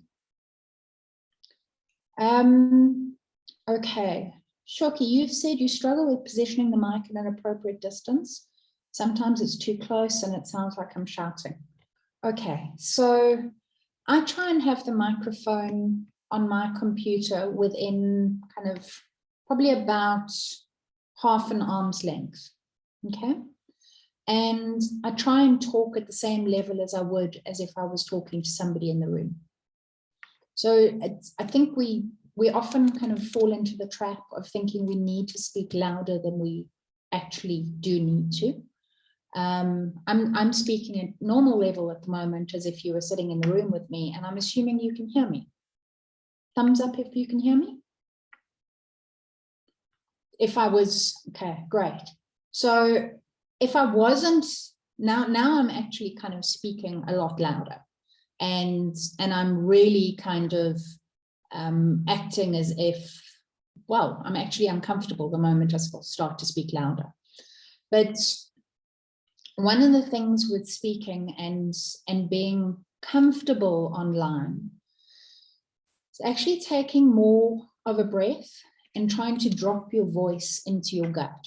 So actually trying to drop down a tone lower and speaking from your gut as opposed to speaking from your throat, okay? And if you can practice that, actually speaking from your gut, using your gut and your lungs to support your breathing, as opposed to speaking up from your throat, takes a lot of pressure off you, and it makes it a lot easier to be heard credibly as well. So anything else from an online perspective? Somebody's mentioned lighting. Absolutely, you want to have lighting from the front, okay? Don't want to have a light source coming from either side because it ends up casting a shadow on one side of your face or the other. And you definitely don't want to have light behind you because it turns you into a silhouette. So if that means you need to move your desk to be sitting face onto a window, and it means you need to move everything into a different room, or it means that you need to go and do your interview at a friend's house or at a rented office or wherever it is, you need to invest the time to do that, okay? You want to make as best an impression as possible in your interview. And while we're doing these interviews online and from home, reorganize your desk so that you can make the best possible impact, okay? So I often, well, actually, I used to have my desk facing so that my face was kind of lit from one side. And Alan, I'm looking at you at the moment. You've got a shadow on one side of your face, which is not bad because it's not kind of a terribly strong shadow. But as the light changes throughout the day, that shadow is going to get harder. And if you can just make sure that you're facing full onto the light source, it creates the best possible view available. So let's talk about getting to the point, okay? I talk a lot and I sometimes struggle to get to the point. And I work with a lot of people who are technically brilliant, but want to tell me all the details when we do interview prep, okay? And I was working with somebody over the weekend who literally could not tell me what she does and what impact she's made. And every time I asked her a question, she spent probably 10 minutes telling me this long story that went around and around and never actually got to the point. And one of the things that recruiters and hiring managers absolutely hate is people who can't get to the point. So practicing getting to the point and telling the recruiter exactly what the impact was, exactly what you did, exactly what the action was, exactly what the impact was, as tangibly as possible, is a really important skill for interview prep, okay? if you can't explain in 2 or 3 sentences what you do and what you've achieved, somebody's going to lose interest. Okay. Alicia, you say you've got the opposite problem. Okay, so you come across as cold and starchy. That's very funny. Okay, so yes, absolutely. So there's kind of a formula for prepping answers. Okay, somebody's invariably going to say to you, okay, tell me how you've used this skill. All right. And the formula is, in this context, we were experiencing this issue, problem, opportunity, situation. My responsibility was A, B, C, D. I took X, Y, Z action, and the outcome from that was this. Okay? And that outcome should be something tangible. Okay, so it should be something that you can count. So numbers of, percentages of people, rands, distance, time, volume, risk, complexity. If you can quantify those and you can use that formula. So in this situation, context, opportunity, problem, I was responsible for A, B, C, D. The actions that I took were blah, blah, blah, blah, and the outcome was this. Then you've got a nice formula for being able to pretty quickly get to the point and focus on what you did, how you did it, and what the impact was. So a yes, no answer is never going to be sufficient. And a long kind of 10-minute story is going to be too much. But that formula pretty quickly tells people that you understand what you've done and how that was of relevance and impact to an organization. Okay. Anybody got any questions or comments at this point?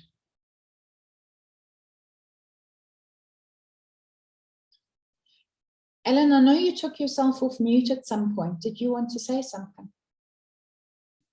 Not at all. When you mentioned about my lighting being from one side, I tried to unmute myself, but it didn't seem to work. So I'm fine. Thanks very much.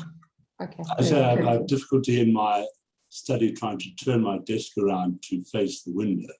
So I'm trying to solve this problem by maybe getting some infill lighting from the one side. Do you think that's appropriate? Yeah, absolutely. So yeah, if you can't or you don't want to turn your desk around, you can absolutely get a second light so that it balances out and counterbalances the shadows. Yeah. Or, I mean, the sun obviously moves across the sky. So at the moment I've got nice light coming in, but there's going to be a point later on in the afternoon where it's going to be shining directly in my eyes. Obviously then that's going to be a problem. Or much later in the afternoon, it's going to be starting to come at an angle at me. And so I've got various different lights that I use to kind of counterbalance, or to at nighttime when I'm using artificial light to actually counterbalance the ceiling lights. And so you can, and I use those, you know, those rechargeable, it's a rechargeable light for kind of all the load shedding. So I use one of those. I've got 2 of those that I turn on or off if needs be. So they don't have to solve my problem of having light from the one side. What I sometimes do is close the curtain. Yeah. And then of course you have the problem about the study being too dark and having bad quality in that way, rather than having a light in another alternative. Yeah, absolutely. No, you will get around it. And I would say just having some of those portable lights helps move things around as and when you need to. Thanks, Alan. Thank you. Okay. Okay, any other questions about interviews, or anybody had some experiences with interviews that they want to talk about?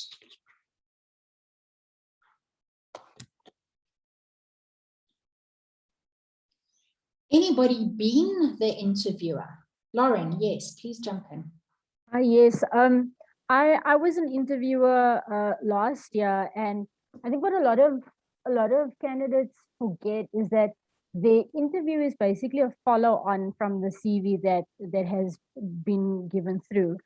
And at the start of the CV, there's usually a summary, and people say, "Oh, I'm passionate, I'm energetic, I'm all of these things," and then they walk into the room and they're slouching and there's just no energy there. So remember that if you say that you're passionate and energetic and all of these things, you've already created an expectation.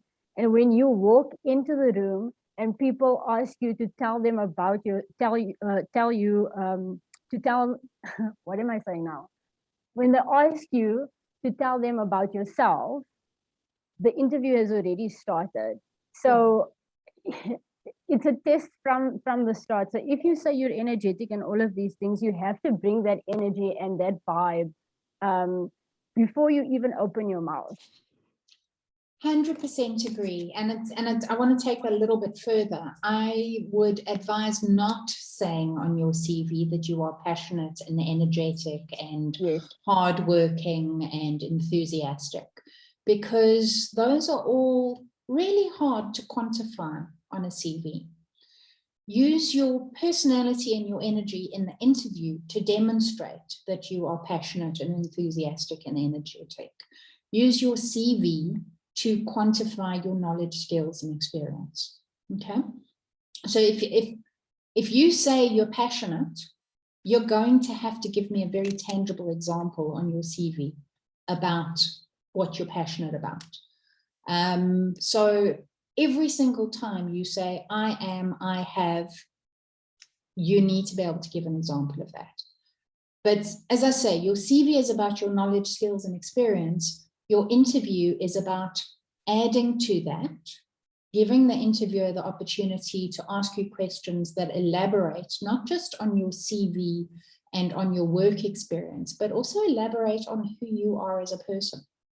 So what you value, how you engage with people, how you communicate, how you advocate for yourself, how confident you are, how you speak, whether your communication style is going to be appropriate for that organization, whether you're going to be able to engage with their stakeholders in a way that represents their brand. And so when you come to the interview, that's the opportunity to show your behaviors and your personality in a way that's relevant to that organization. It's also an opportunity to show your level of professionalism. So I'm seeing Kamagelo's question here about appearance, hairstyle, clothing, tattoos, etc. Good morning, Kamagelo. And absolutely, your interview, whether it's in person or online, is your opportunity to show how you fit within the organization, okay? And so you need to appear at your interview in clothes that are appropriate to that organization. And my suggestion is, if it's a very informal organization, always aim to be dressed one notch up, okay? So for an interview, it's a formal experience, okay? Even if you know their dress code is very informal, it doesn't mean pitch up for the interview in informal clothes. There you want to be a notch up from jeans and t-shirts. So if it's jeans and t-shirts kind of organization, then wear chinos and a button shirt, and whatever the equivalent would be for women. If it's a suit and tie organization, you definitely need to appear in a suit and tie. If it's anything in between, just make sure that you know what the kind of dress code is for that organization. Sometimes organizations are quite explicit about their dress code and sometimes they're not. If you know people at that organization, ask them what's appropriate in this company. And if you don't, then go with normal kind of work formal clothing, okay? Always make sure that your hair for women, your makeup, etc., are neat and slightly understated. And when it comes to tattoos, I personally don't care about people's tattoos. That's a personal thing, but I wouldn't suggest that you have all your tattoos on display in an interview. Get to know the organization before you start showing your tattoos. So if you do have tattoos on your arms, just wear a long sleeve shirt. But if you know it's an organization where everybody's got tattoos, well, I'm not suggesting hide them, but I am suggesting just being a little bit toned down for the interview and then getting to know what's appropriate in the organization. If you're in an advertising organization, some of this stuff would go out the window. But the mining industry is fairly conservative, and until you're proven otherwise, go with slightly conservative. I hope that answers your question, Kamagelo. Arifa, you've said here, what's the best way to answer well a very difficult question? Arifa, please tell us. Give us an example of a very difficult question.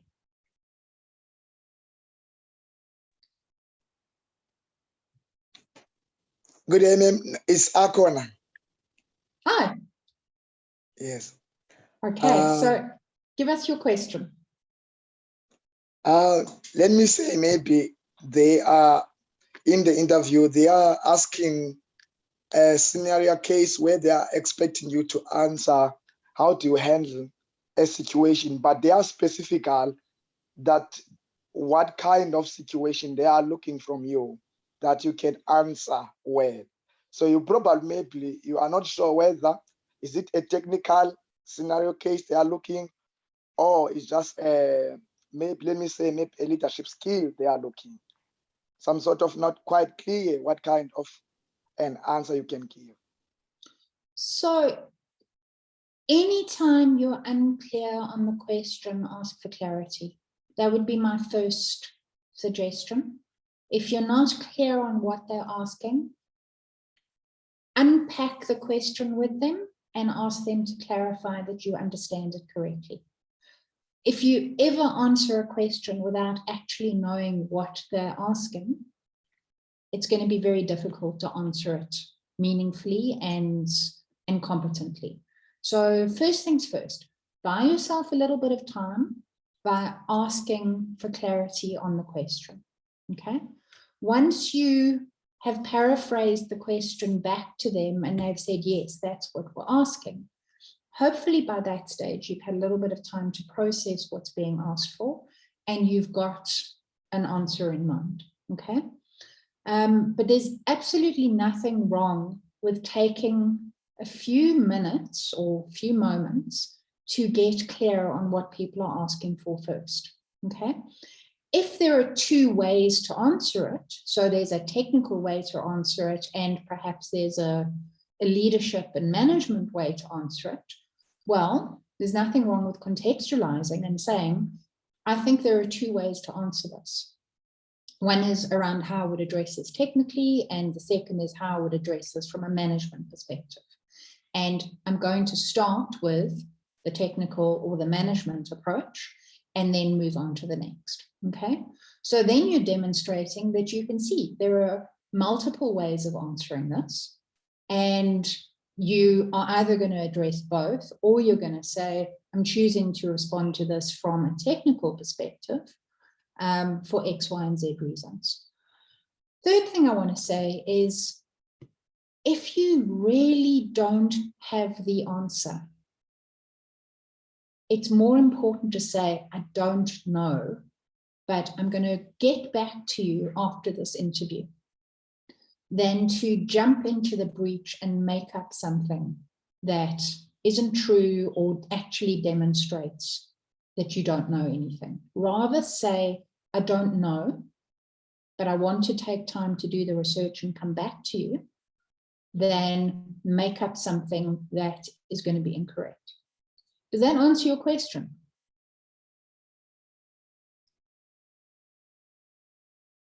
Okay, great.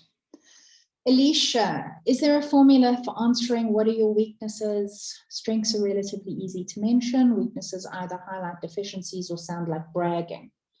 Okay, so if somebody says to you, what are your weaknesses? They're basically wanting to get a sense of how self-aware are you?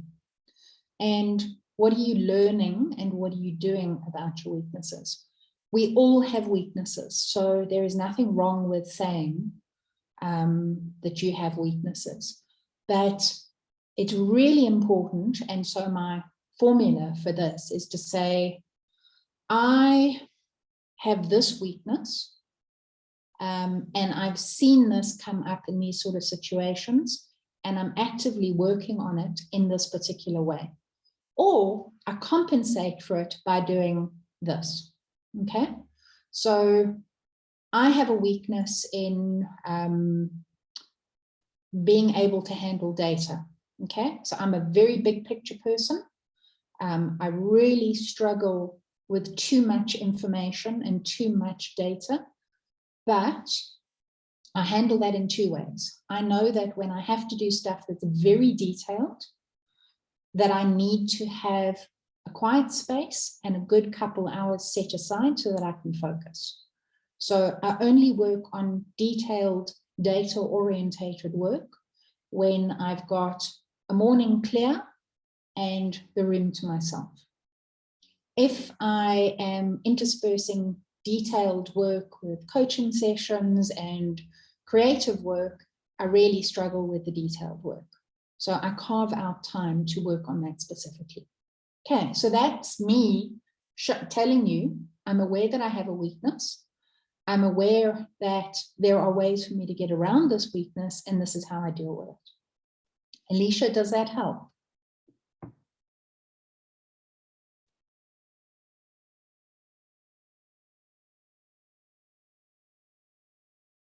Alicia, just let me know if that answered your question. Yes, okay, good.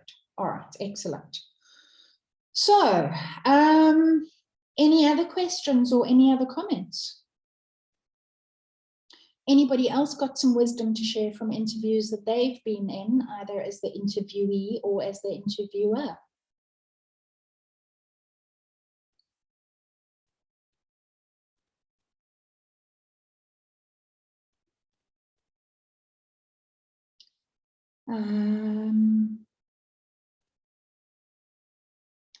Andrea, travel safely. Thanks for coming, and good luck with the taxis. That sounds like it's not going to be too much fun. All right, Tanya, I feel like I'm kind of done. Oh, Prince has got a question. What sets you apart? How do you answer this question without sounding generic? Prince, come, let's chat. Put your microphone on and let us talk about what sets you apart. Hello, I don't know if you can hear me. I can hear you perfectly. Oh, okay. So the question is mostly directed because I was asked it, and when I went for an intern job, and then they were like, what sets you apart from the rest of the candidates that we have here? And I was finding a really difficult time answering that question because it sounds like a comparative question, or you have to answer it by comparing yourself to people you don't actually know or people you haven't met. Okay. So what's the best way around that question that doesn't come off as generic with I'm hardworking and I'm enthusiastic? Okay. Well, tell me something that you've achieved that you're really proud of. Well, I'm a recent graduate, so maybe graduating, and also when the little experience that I have when I went for a contractual work, which was for about 3 months. The geologist that I was working for was he was saying he was really proud of the way I'd handled things and the way I'd seamlessly moved into the industry itself. So yeah, I think that's Okay. that's on the list. All right. So graduating doesn't set you apart because all the other recent graduates have graduated too, but having some work experience might set you apart. Okay, so there might be other people who've had work experience too. So now we want to talk about the quality of that work experience. And you've already pointed out that your supervisor said that you very seamlessly got involved and made it easy to work with you. So that might be one point in your favor. Okay. Tell me about a challenge that you've had in your life. Doesn't have to be work related. Tell me about a challenge that you've overcome. A challenge that I've overcome. Oh yeah. Let me think about, okay, it was during the internship program, again, when we had to report for work and there was an emergency there. And so the main geologist that was supposed to be there and doing that interview, that meeting with the management board and wasn't present, but yet they needed that technical report. And then I had to call him and tell him that they need the report, and he was like, oh, you have to go and do it. And I felt like I was, that was just a big challenge. And yet I managed to go through and presented what we had done. And yeah, it's one of the first things that came to mind. Okay, very nice. So I've heard a few things now. I've heard that you've had some work experience and that you very quickly and seamlessly integrated into the organization and made it easy for people to work with you. And that when a problem came up that meant somebody else couldn't present the report that needed to be presented, you stepped in and presented the report. So what that says to me is that you are pretty comfortable at troubleshooting and stepping into the breach when people need help, and that you are creative in how you solve problems, and that if somebody needs help, you're not shy to jump in and help, even if it's the first time you're doing something. Does that sound about right? Yeah, that I never thought of it that way, but yeah, that's a way of bringing that. Okay. That makes sense. Yeah, so that sounds to me like you set yourself apart. I want to challenge you to, and this is for everybody, write down 10 things that you've achieved that you think distinguish you from everybody else that you know. Okay. And like Michael says in the comments, you need to be confident in talking about yourself. Okay. So one of the easiest ways to be confident and to advocate for yourself is to have a list of facts. Okay. Nobody can dispute the facts. When you speak from emotion, it's very easy to say, oh, I can't say that. I need to kind of be humble. That's kind of me showing off. But when you have the facts, okay, so fact number one, so I'm talking about facts for myself, okay? Fact number one, I'm leading the Women in Mining Mentoring Group, okay? That's a fact, nobody can dispute it. There are 42 women in my group, that's a fact, nobody can dispute it. That sets me apart in that I'm the only coach in South Africa who's running a mentoring group of 42 women in mining. That's a fact, okay? That gives me experience. Focus on the facts and present those facts factually and unemotively, and it's going to be a really good start to advocating for yourself. Okay. Oh, thank you so much. Okay. Sitishlilelo, I don't know how to say your name. I'm sorry. I think I've just ruined it completely. Please say your name for us. It's Hilelo. It's a bit of a mouthful. It's a beautiful name. Sit. It's a key name. My question is, I've been working in the archaeology, paleontology, and meteorite unit for the SA Heritage Resources Agency. Okay. And I'm finding it a bit difficult to use my experience or the knowledge that I've gained or my skills that I've gained in that setting in my application to the mining and the geological sector. So what I do basically is we review reports for mostly mining and all other developments, and we would review the heritage side of it.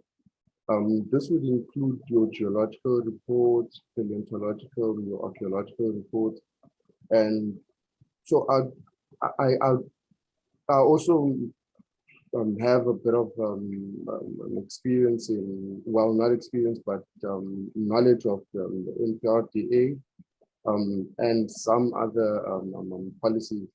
So how do I take all of that and just put it in my CV and present it for a job in the mining sector? So my first question to you is, what kind of job in the mining sector? Because it all depends on what sort of job you're aiming for. Oh, I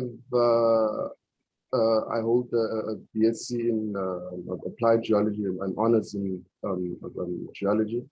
Okay. And yeah, then I have the 3 years experience in the archaeology, paleontology, and meteorite unit of heritage sector.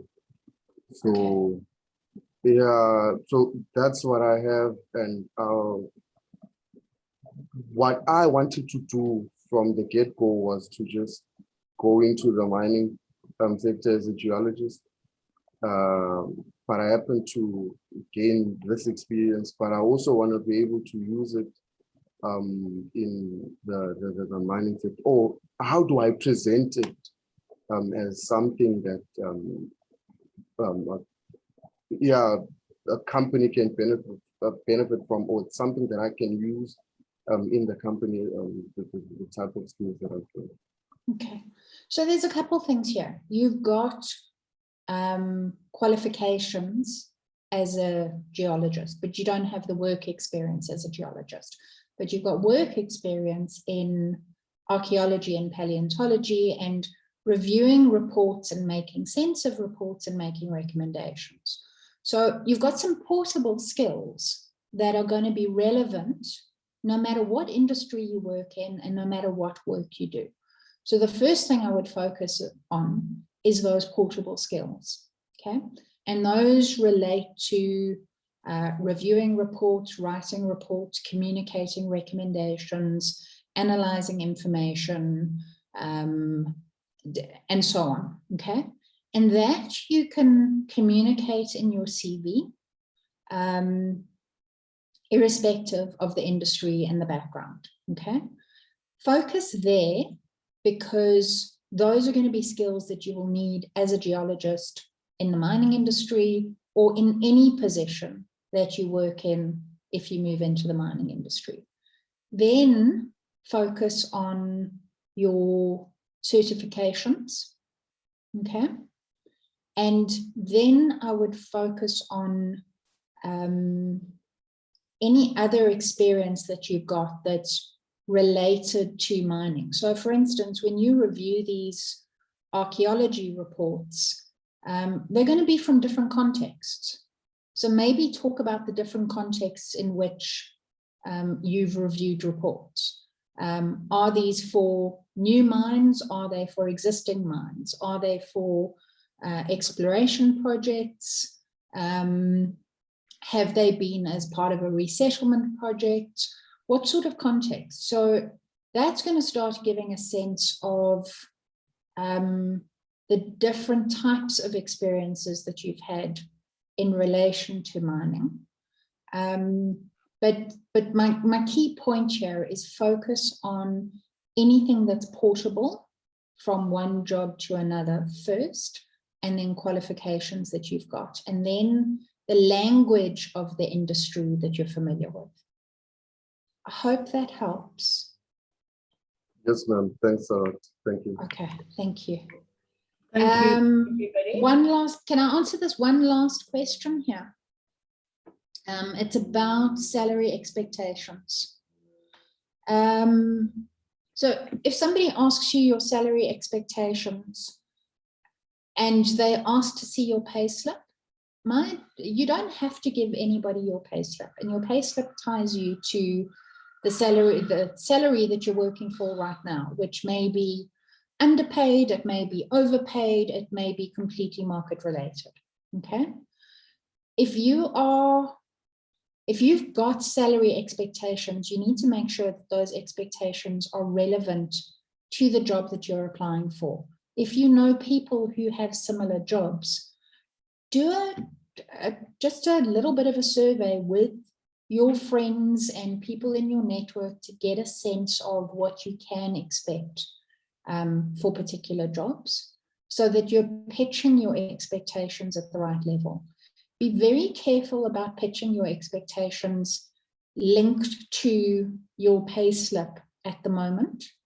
And rather, depending on what level you are in an organization, rather state that you're open to negotiating a market-related salary than pitching something specific or tying it back to your current salary, because you may very well disadvantage yourself and actually cut out the opportunity to negotiate. So if you're not sure what to expect, you need to do a little bit of homework and ask people in the industry what you can expect. And then just be clear that you're open to negotiating a market-related salary. That puts some onus on the employer to give a sense of the salary expectations. But I know there are a lot of people who get stuck in positions where their salary is not moving and they have to leave their jobs in order to shift their salary upwards. You just need to be very careful about giving your payslip to somebody, because it immediately gives them the opportunity to tie it back to what you're currently earning rather than what is market relevant. Okay. Thanks I've run out very of much, time. Bryony. We could spend the entire day with questions, but there are a couple of others that are coming out. Maybe if you'll spend 5 minutes just answering it there on the chat line. Yes, I will gladly do that. Great, thank you. And we're now moving on to the next section of our program, which is what geologists need to know about other things within the minerals industry. Yes, we are geologists, but there are so many other things that we need to know a little bit about. And our first presentation today is by Leon Kusa, who is going to talk to us about what geologists need to know about survey. So Leon, if you will share your screen and unmute yourself and share your screen. Okay, can you hear me? Yes, we can hear you perfectly. Good morning. Now where is the presentation? Sorry, share. Right.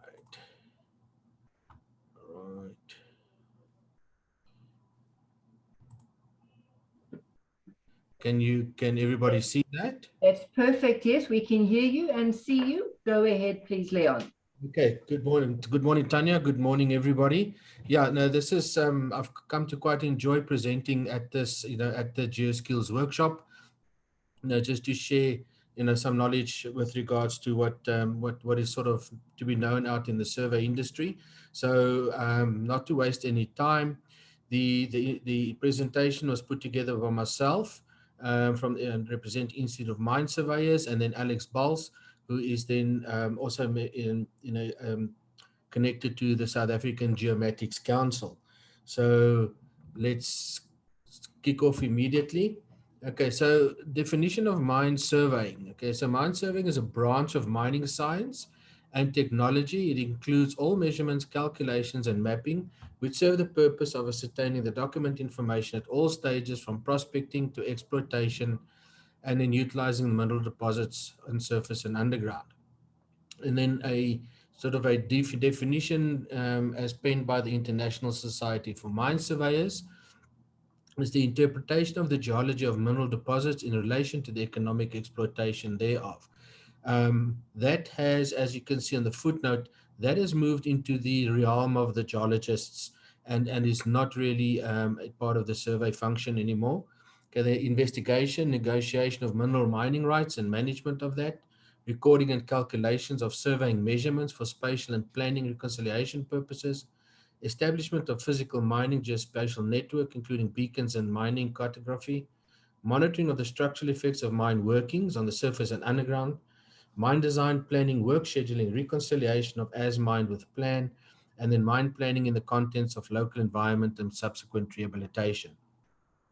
So this presentation does sort of center around what is essentially on, on the mine, and then more so in terms of from a geological exploration point of view and where the surveyor fits in, and then just touching some of the other survey topics as well. So we fall under the Geomatics Profession Act of 19 of 2013, and basically what the act does, it legalizes and puts a vehicle in place, where the profession can be transformed. It does pull together all the different survey disciplines, so that people have to conform to some sort of regulation and some sort of structure.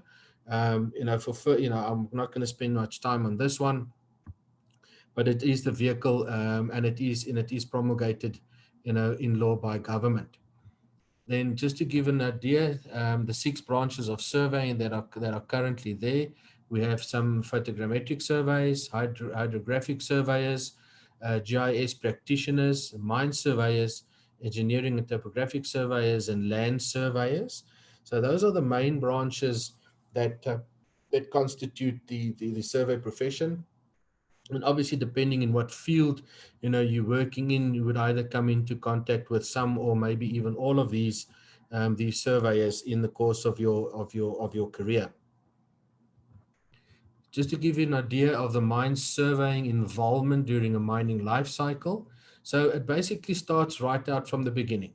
The geologist, the exploration geologist that is out in the field looking for deposits, looking for possible mineralization, they will be working off a plan. So that plan came into being somewhere along the line, either from aerial photography, physical surveying on the ground, or wherever. So in a mining life cycle, right in the beginning, definitely in the prospecting phase, targeting, picking up any structures or anything that the geologist might be identifying that needs to be put on a plan.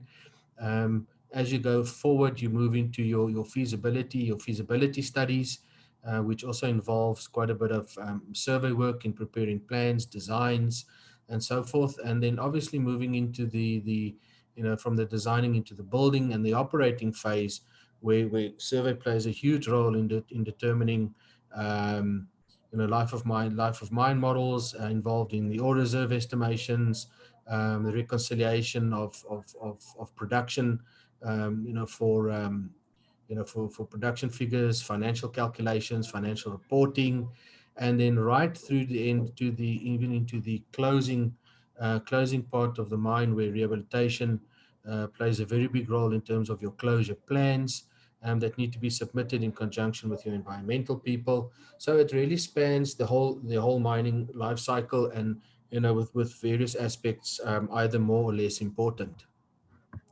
Then also on the mine, it is a legal appointment in terms of the Mine Health and Safety Act, and it falls under competent person. It says in the case of an underground mine or an open cast mine where blasting take place, there will be basically a competent person which is in the possession of a mine survey certificate of competency. That's an exam that is still administered by the department that one has to write and pass. and just to be able to sort of give you your license to qualify, especially in the mine surface or underground mining environment. Then breaking it up, a lot of what surveyors do, apart from the normal run-of-the-mill, the work also entails gathering information which is critical to safety and health. This is just an example of a plan on the left-hand side showing a sinkhole in relation to underground workings. This will be coupled with geology and other data in order to put out to the production people, where there are possible hazards, to warn mining not to mine into those areas, and to obviously generally be quite safe. And the one on the right hand side is sort of a depiction of a surface pit area with some areas where there are various risk ratings, and that type of the type of surveys involved in putting out from a safety health point of view, slope stability, monitoring underground for safety, of doing surface subsidence monitoring, especially in your coal mines. That can take place through quite a wide range of media or technology that's available today. The slide that you're looking at currently, it's done by satellite, radar interferometry, and the level of precision that can be picked up here is right up to 2 millimeters of accuracy. So this is a fairly constant monitoring that takes place, and each time the satellite passes, it picks up variation. So it'll pick up variation in mainly Z elevation and also your XYs to determine if there's ground movement. It just shows you how far technology has evolved to bring in satellites. Like satellites get used for exploration purposes and virtually anything nowadays. This is just some idea of the data that gets gathered, and it runs according to the data that is received from the satellite that gets monitored, and the whole idea here is not to be reactive, but really to be proactive in terms of determining if there is going to be an event that might be triggered. That you can actually get people out to safety, get equipment out to safety, and that type of thing. Then furthermore, something maybe less high tech, but nonetheless, this is just an indication of some of the equipment that's used currently at Venetia Diamond Mine. On the open pit, they have a network of these survey stations around the pit, fully automated, relaying real-time data back to a control room. And then there's some targets that have been fitted either on the roadways or the ramps, or on strategic points along the high wall, which then are also monitored up to millimeter accuracy. And then again, it's to be able to detect any ground movement that might result in an event. One of the little graphs you can see in it, where it's sort of been exaggerated, there's a 3 millimeter movement, over a 40-hour period. So that's to the type of accuracies that this equipment can actually monitor to, and then be utilized in terms from a health and safety point of view, to protect people and equipment at the end of the day. Then just to step off into the exploration side of things, and just to give sort of a bit of an index, we look at the importance of the survey function to exploration, geospatial framework for exploration work, understanding the coordinate reference system, understanding directional measurement, your survey equipment, limitations of handheld GPS units, Boreal collar surveys, downhole surveys, documenting and capturing of survey results, the geologist's role during surveys, and then I've just popped in some slides after the common survey challenges, just to show what new technology is available out there in the survey field nowadays. Obviously, starting with the importance of a survey function, because I think as all of you would realize, one of the most important functions in starting up a big project or a big venture is the exploration work and the exploration drilling that is done up front. One can sort of tick off a couple of instances where huge projects were kicked off with very sparse geological exploration data, which then turned out to be huge financial disasters. So one can never sort of underlie the importance of having your geological data, your exploration data accurately referenced, accurately surveyed, and then obviously properly given up into the geological models, which are then used to determine long-term projects spanning 50, 100 years, with billions of dollars. So in terms of that, the geologists rely on the survey function to determine the exact spatial position of geological features, which are observed from boreal information, field mapping, aerial surveys, geophysical surveys, drenching, and underground observations. And then to determine the spatial position of the activities in relation to the farm, mine, and prospecting boundaries, underground workings, surface and subterranean structures as well.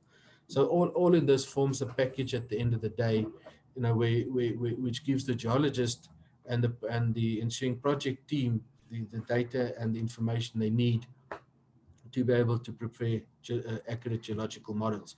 And one needs to know where you are.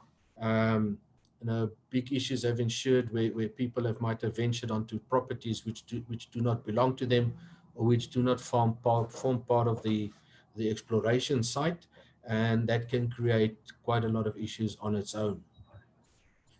Then with regards to also the geospatial framework for exploration work, and that sort of underpins everything. Without a geospatial framework, yes, you can reference yourself with regards to, with the GPS and so on, but at the end of the day, you need to know where you are, where you're busy, exploration activities are taking place, so that you can reference everything from a spatial point of view. Then just as important is to understand the coordinate referencing system. This slide talks to, how grids, and maybe shows how the grid systems work, the units of the grid system, intervals, meters or degrees or seconds, a reference datum. If the mine they are working on is a locally declared coordinate system, it is critical the geologist knows the difference between the local and official South African coordinate reference systems, what the implications are for using the incorrect system, Boreal drills on wrong properties, error in geological modeling, how to select the correct coordinate system and datum on the handheld GPS unit, to ensure surveys are conducted on the correct coordinate system, how to identify data incorrectly surveyed or converted due to the locally declared coordinate system. So South Africa has gone from the Cape Geodetic datum to WGS, with the datum being RTBS hook, which is, it sort of fits into a world coordinate system for referencing. But obviously, being out in the field in different countries, one should always be cognizant that what you are seeing on the plans, the coordinate data that you might be referencing to, is not necessarily linked to an international system. It might be a localized system. So be sure you know what you are working with, in order to be able to transfer that data into a recognized and acceptable coordinate system at the end of the day. Also understanding the directional measurement convention.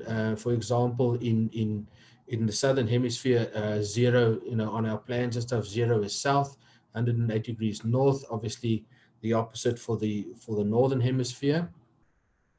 This is critically important when interpreting survey results such as downhole surveys, as it can result in the geologist giving an instruction to direct the borehole 180 degrees in the wrong direction. This can have impacts such as holding into underground workings, not intersecting the targeted area of an ore body, and or incorrectly modeling the geological data.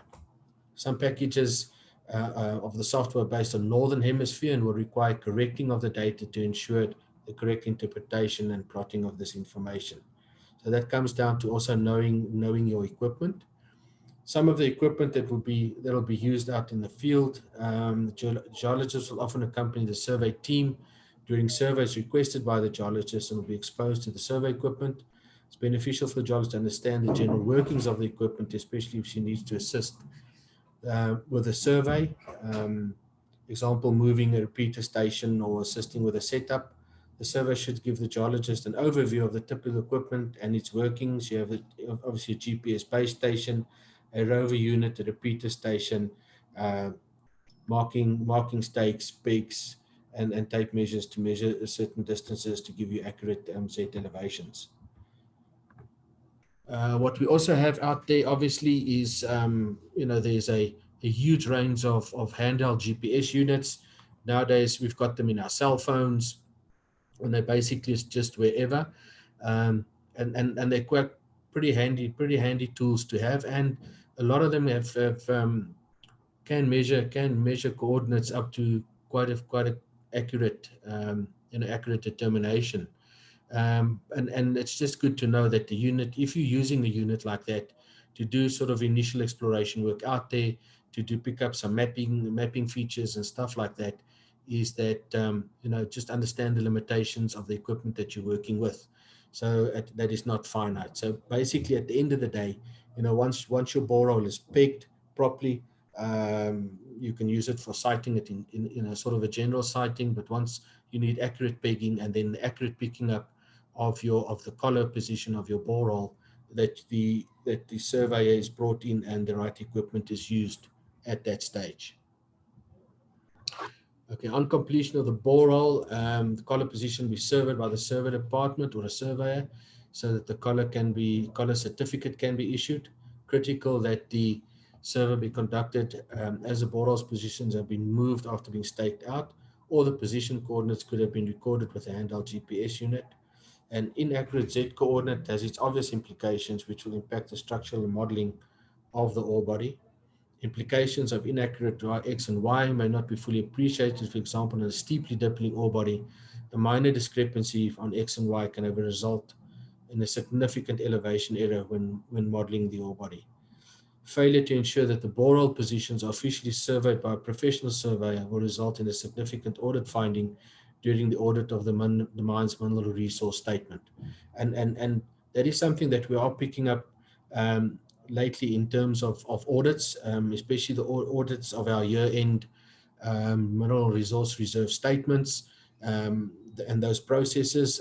Auditors are really digging down into various aspects of the whole process, your exploration process, your physical underground sampling, the building of your geological models and that type of thing. And it is because once the stuff gets out into the public domain and it is being used for financial calculations, probable mergers and acquisitions or buyouts, that information becomes cardinal to that whole process, and it has to be accurate.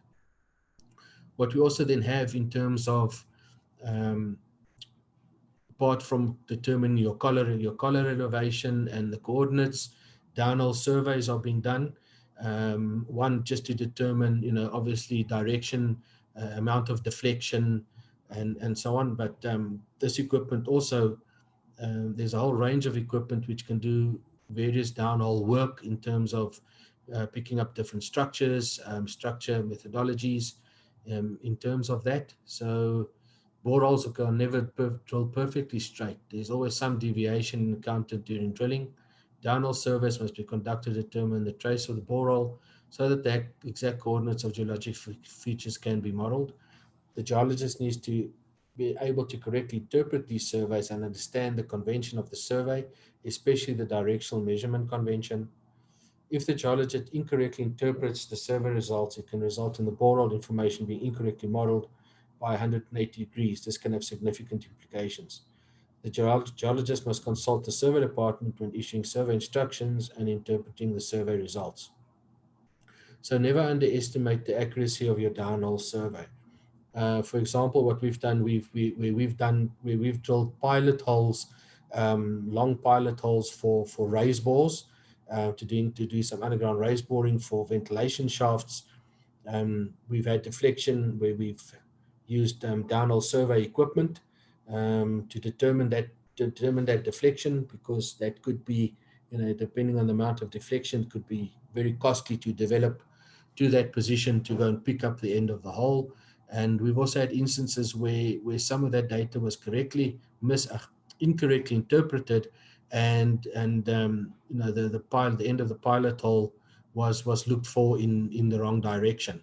So again, it's a lot of time that's wasted, and a lot of money that gets spent in these type of operations as well. Resource definition, the downhole borehole survey. Purpose of the downhole survey is to determine the 3D path which your drill hole described in the rock, which is then geo-referenced to all your structural mapping in space. It's best done using gyroscopic instruments, although electromagnetic and optical instruments are still in use. Accompany this by some acoustic scanner or optical televiewer work, which is used to map structures and rock fabrics. Again, just as survey instrumentation has evolved, this type of instrumentation has evolved. A lot of it has been around for quite a while, but it does give the geologist a lot of information to be able to build a very reliable model. But then again, if the borehole direction is not interpreted correctly, all this information could just point you, in the wrong direction. Some reasons for the survey to check the work. This is especially long holes. Everybody would know, some boreholes traverse, well over 1,000-meter depths. So it's slow, repetitive work. 600 meters could take up to 12 hours. Generally poorly done by operators, which aren't surveyors. They don't understand the essence of being accurate. Separation errors go unnoticed that could affect your modeling. And then the standard 10-meter aerosphere at 1,000-meter depth. And then no understanding of the calibration and statistical analysis. So there are companies out there that specialize, survey companies that specialize in downhole surveys. And at the end of the day, whatever money going to spend is money well spent in that space, to get the right person with the right equipment to do this type of work at the end of the day. Obviously, then it comes to the documentation and the capturing of the information. Equally as important as the logging of a borehole, that has to take place. Your survey information should also stand up to scrutiny and to audit. So you have to ensure that there is some sort of certification in place, which then ensures gives you the coordinates of the surveyed borehole, whichever other detail or info is needed in terms of the instrument used, the coordinate system, your GPS control point, and whichever other data might be necessary in order to tie that borehole to a specific point out in the field. Because invariably what happens years later, the only stuff that remains is your borehole survey certificates, your logging of your borehole, and perhaps then the physical core, which one can go back. The rest is as people that were involved with that have moved on. It's years later. So the accuracy and the record keeping of your data is obviously of utmost importance. There's a geologist's role during surveys. The geologist should accompany the surveyor when the survey has been conducted. Geologists must ensure all permissions are in order for requested survey. The surveys cannot be expected to conduct a survey which may be on private property without prior permissions having been raised with the landowner. I'm sure some people have had experience of that type of thing and the trouble that you can get yourself into. The geologist may be required to assist during the survey. Sometimes it's difficult. The terrain is quite difficult. There's equipment that need to be carried. So the whole team has to pitch in and then and give some assistance. The geologist remains ultimately responsible for the survey results of their requested surveys.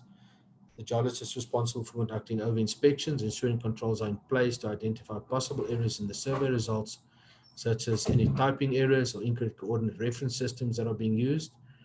As the end of the surveyed information, geologists must ensure adequate controls are in place for the correct interpretation, capturing, and storing of the survey information. Some of the challenges that are encountered, and obviously, there's numerous, depending where your exploration surveys are conducted, which country, which part of the country, the terrain, and various other factors that can influence that. And then obviously one has to also appreciate that the equipment that you're using in this case has also certain limitations. If the area is not conducive to good, to good signals from satellites to be able to use GPS, it could require that surveys are brought in with manual traversing, which can take time. But there is some new technology which obviously has gone a great way in sort of starting to help this and sort this out. And that's in the form of drones or any other sort of fixed wing, photogrammetry or other survey methods. So and one thing which should never underestimate is actually the last point here is, batteries can run out, equipment malfunctions can occur, the survey equipment may be in for servicing, which can delay or defer surveys. So these things need to be planned well in advance. And obviously, there's nothing as frustrating as being out in the field and your equipment runs out of battery life. So lessons learned in that space. Then, just to sort of wrap up, there's a huge amount of new technology that's become available in the marketplace. One of them is scanners. I've just put some images up here. The little one, it's a GeoSlam handheld scanner. You can actually walk while you're scanning, and it'll pick up your survey reference points along the way if you've put them in. High degree of accuracy to pick up stuff. We've actually done on one of our mines. We've actually looked at the ability to use scanning technology on the faces to map geological structures, and some of that is starting to prove quite successful, which obviously assists the geologist having to do underground mapping greatly. The time that you save in transferring that data onto plans, into a 3D model, makes things so much quicker and so much more accurate at the end of the day. Then the other one is a big scanner, obviously used on surface, which is a very high resolution of accuracy and sort of near real-time picture accuracy. The picture on the right-hand side is a scan that we did from a crosscut into an ore pass with that little handheld scanner, and you can see the distance and sort of the resolution that you get with this type of equipment. It's absolutely phenomenal. Furthermore, and I mean, everybody sort of understands and knows about drones these days. What apart from just the nice pictures you can take or the nice videos, drone technology is now being utilized in anything that you can think of, any application that you might think of, on the mines, in the agriculture field, for geological surveys, anything that you can think. If you can get the equipment there, you can be able to use it. We've actually the Helios drone on the left-hand side that's got that sort of protective cage around it. We've actually tested that underground in an ore pass to do an ore pass scan very successfully, and we obviously ideal to access places where it's not safe to go into, and to be able to pick up any data that you want, data related to maybe rock engineering, geology, survey, structures, whatever it is. And then there's even you can even now buy yourself a little call it a little submersible drone, which you can which you can deploy like a little submarine underwater to do some picture taking for you and stuff like that, which is obviously probably ideal to use in quarries filled with water as a recreational tool, or even as a as a tool to in the industry that you are involved in.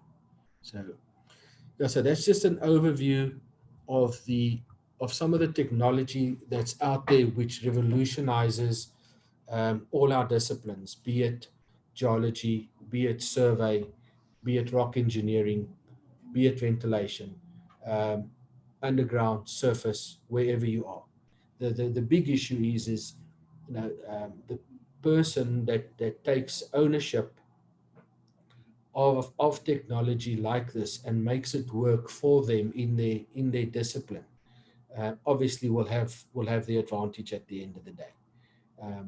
And so there's always that something new, that something challenging out there, which takes us away from the conventional at the end of the day, and then but really puts us this new technology in our hands, and what we're then able to do with it in terms of providing data for whatever it is in the industry that you are busy servicing. So yeah, so that in a nutshell is the my presentation at the end of the day. And I think one thing that we cannot and must not underestimate is the okay, what happened? Yeah, sorry, let's share screen. No, I think I'm still there.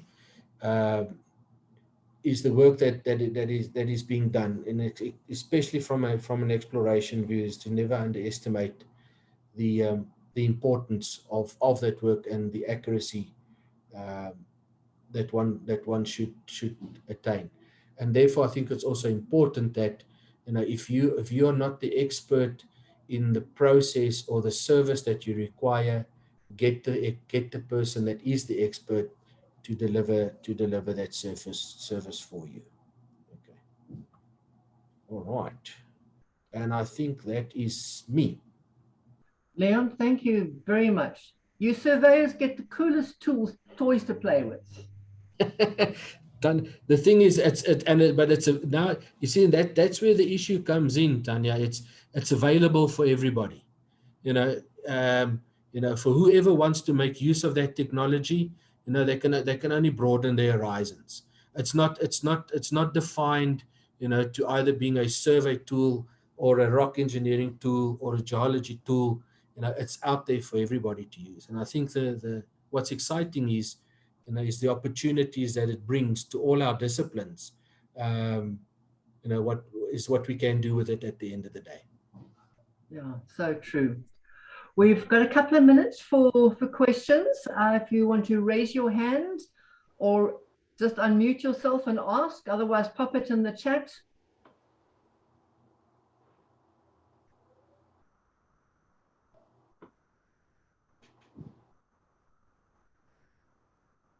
Looks like they've all rushed out to put their order in for a drone. What I'll do is I'll send you I'll send the presentation on to you, Tanya. Sorry, I haven't done that yet. Great, thanks, Leon. We'll looks like we have Geological. It's Kishu. Kishu, yes, please go ahead and ask. Yes. Good morning, everybody. Thank you, Leon, for the wonderful presentation. I just want to know from a geology perspective, especially with this technology where you can map with, has there been any uptake from the mining industry with regards to this kind of technology, or is still in the, can I say, testing stages? No, Keshu. It is being, there is an uptake, albeit in some instances maybe a bit slow. It also depends, on the operation. Are you probably an open cast operation or an underground operation? This technology, although the nice thing is this technology has become quite affordable. And as time goes, that affordability is becoming better. So it is been taken up. For example, on Sibanya, who I work for, we use drones to do our stockpile surveys, to update our surface plans now. So it's used in it's a huge amount of time that you save. We are doing some extensive testing in certain areas with regards to using drones underground, some scanning technology underground, and there's really been an uptake, in the last couple of months in terms of looking at this type of technology and how we can roll it out further into the industry. And I must say, even in our company, there is really an appetite to start employing this technology now. Thank you. Carrie, you have a question? I have two, if we have enough time. Leon, earlier in the presentation, you showed a slide with a sinkhole, and you mentioned that stability monitoring is a requirement. Is that implicit in the mining regulations, or is there a specific instruction that surveying must be undertaken? I think sort of both. In terms of the mining regulations, we are the regulations are there firstly, obviously, to provide accurate plans, but also from a health and safety point of view, because we need to determine whatever the underground layouts are, or even open cast, that they are surveyed accurately and represented accurately, especially in terms of if you're mining towards another mining property, or in terms of if you're mining towards a body of water, or anything like that. So there are other parts of the legislation which talk to that as well, and which gets taken together in the survey space. For example, on the coal mines, and even on our narrow tabular ore bodies close to surface, we are required to, by regulation, to run a surface subsidence program. Again, also just to track movement over time, and hopefully be able to put out the warning if there is probable failure that might happen. But the surface subsidence is only because you're doing underground workings also. Yes, yeah, it's because we're doing Okay. underground workings. Obviously on the coal mines where some of your coal seams are horizontal, at not very deep underground, it's absolutely imperative to be done from that point of view. But it's also something that can be done via drone surveys to pick up this type of thing as well. Okay, thank you. Tanya, do I have time for my second question? Yes, you do. Thank you. Leon, you mentioned, for example, some mistakes that could happen if the holes are orientated the wrong way, or if the incorrect datum is used. So as part of the Geoskills course, we've learned some very valuable information about keeping our knowledge up to date through SATNASP and CPD points and things like that. You mentioned that you're employed, or that you work at Sibanya. So if a surveyor had to make a terrible mistake at their job, what would the restitution to the company be? Would the surveyor's professional insurance pay them out, or would you do you sit in the corner, in the naughty corner on your chair, and think about your actions? Or how do you make good with the company when you've let them down on a big mistake, like you mentioned in your presentation? Look, unfortunately, making good with the company, depending on the issue that happened, could be quite extensive. Look, unfortunately, there's no sort of insurance. Surveyors, generally speaking, are employed by the company. But one would then follow, you would follow disciplinary procedures, which could culminate in some monetary punishment in terms of loss of bonus or something like that. But ultimately, it could lead to dismissal. But if you're a certificated surveyor and you hold the mine survey certificate of competency, or even if one of your surveyors has made an error in survey, and it can come back to you as a responsible person, that you did not provide the necessary oversight, you can lose your certificate of competency, and you can be prosecuted. Thank you very much. That was a very interesting talk.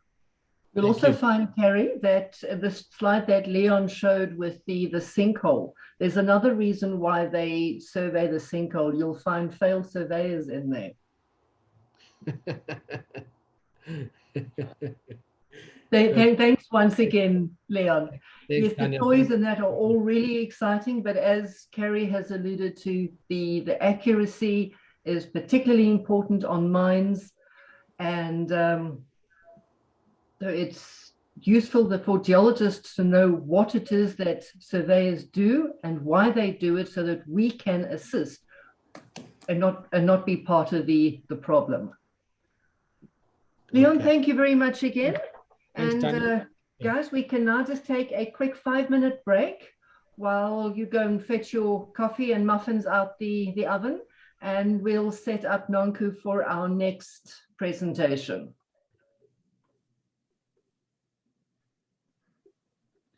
Okay, Nonku, right, let me. Morning, Tanya. Morning, Nonku, how are you? I'm good, thanks. How are you doing? Good, thank you. I've made you a co-host, so you'll be able to share your presentation. We'll start at about 20 past, once everybody's had a cup of coffee. Okay, cool. I'm ready. Great, thank you. I'm just going to disappear while I go and.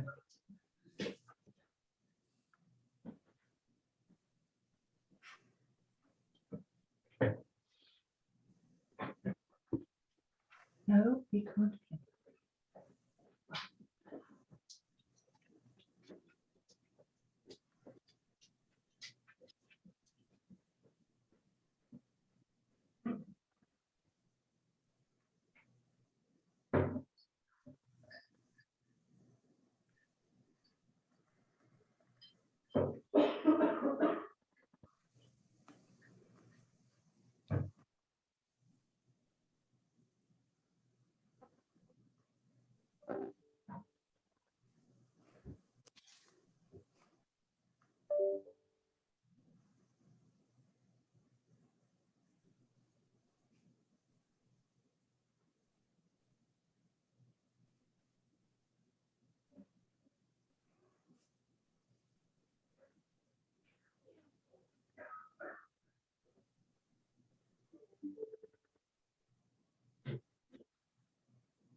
Okay, everybody, welcome back again. Nonku, we look forward to listening to you, telling us what we should know about mining, and which is not very much. Give me a pick and shovel and that's about it. Yep. Thanks, Nonku. All right, good morning, everyone. My name is Nonkululeko Mabuza. Everyone calls me Nonku. I am a graduate from the University of the Witwatersrand. I graduated in 2009. I don't know if that's still relevant to my CV. It's been 11 years. So I've been in industry for about now 11 years. So I'm a qualified mining engineer and I am a mine manager right now. I work for Impala Platinum. I work for Implats. Impala is actually in Rustenburg. So I'm a mine manager at one of the operations in Rustenburg, currently working at a project shaft. What that means is we've now sunk the shaft, we started our workings and we are busy, we're at build-up phase. So I'm currently one of 3 mine managers in a 6,000 operation. In a 6,000 people operation, and we are doing conventional drilling and blasting, mining, breast mining. So I'll explain some of these terms as I go through the presentation so that we understand each other better. So that's briefly my background. I graduated, came into Impala, started as a graduate. So I went into the graduate program. And then I got my blasting ticket in 2013, I think it was. And I then took charge of a group of people as a miner. I was then appointed as a shift supervisor. That's then when you take charge of a group of miners. And then I was then appointed as a mine overseer or mine captain, where I was in charge of about, I think it was 400 people at the time. And I was then appointed as a mine manager about 2 years ago, as the first female mine manager actually for Impala. So that was something to be proud of, I guess. So that's just briefly my background. But feel free to please pop in any questions on the chat or hold them till the end, and we will then have a small discussion before I exit.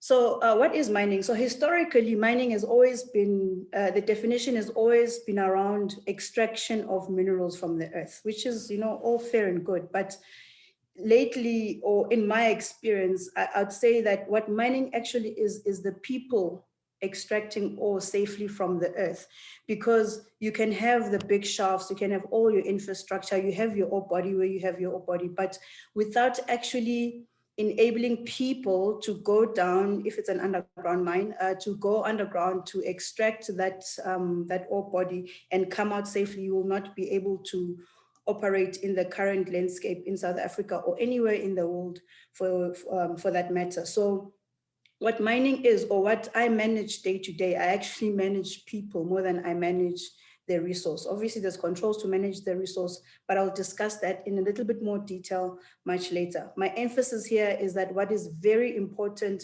is people and their safety. And you will see that when we, in this next slide. I was asked to talk briefly about the Mine Health and Safety Act, which it's like, think of it as a governing body really for the mining industry at large in South Africa, where its main aim is the prevention of injury and disease, where it requires the employers and employees to be able to identify, to eliminate, to control, and to minimize risk to health and to safety. So for those who have been in industry or who are in an operation right now, I think you'd be familiar with section 22, 23, and 83.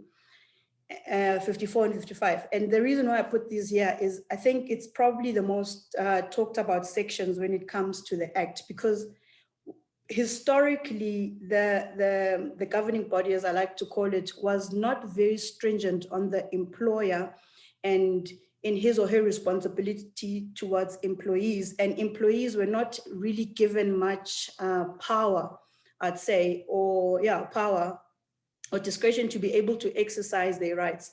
They were written in fine print somewhere, but people were not very vocal about what is the employee's rights when it comes to their own health and safety. So Section 22 speaks about it's every employee's, I as an employee, I have got a right to a health and safety environment, and I'm responsible for myself and for my fellow employees. Section 23 speaks about as an employee, you have got the right to leave a dangerous working.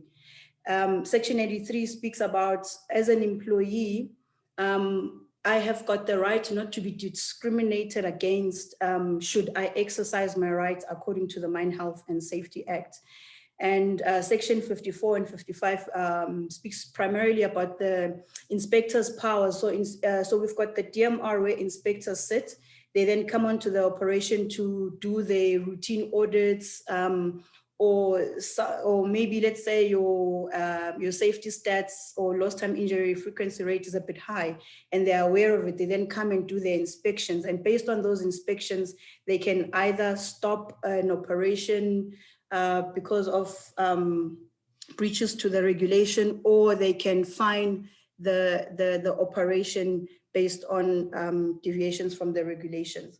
So the Mine Health and Safety Act, I think over the years has really, it has morphed into a governing body that speaks directly to the employer as well as the employees. And it outlines very well what must be in place from the employer side in ensuring health and safety. And what it also does is it outlines what is important in terms of employees exercising and being vocal in matters of health and safety that affect them directly at the face. So what it does is it enables both parties, it's actually not just the employer and the employees, as well as our existing trade unions, to be able to have a platform that allows everyone to be vocal about what actually needs to be in place to create an environment that is conducive for people to be able to conduct their work safely. So it's very important. And I think, so this is not just for the miners, you know, it's for every single individual who steps on an operation to be aware of, as for example, as a mine manager, what are my responsibilities to my employees? And that's very clearly defined in the Act. Not so much for, let's say, geologists, but as technical support. There's certain things that need to be in place. And I think Leon did mention some of them.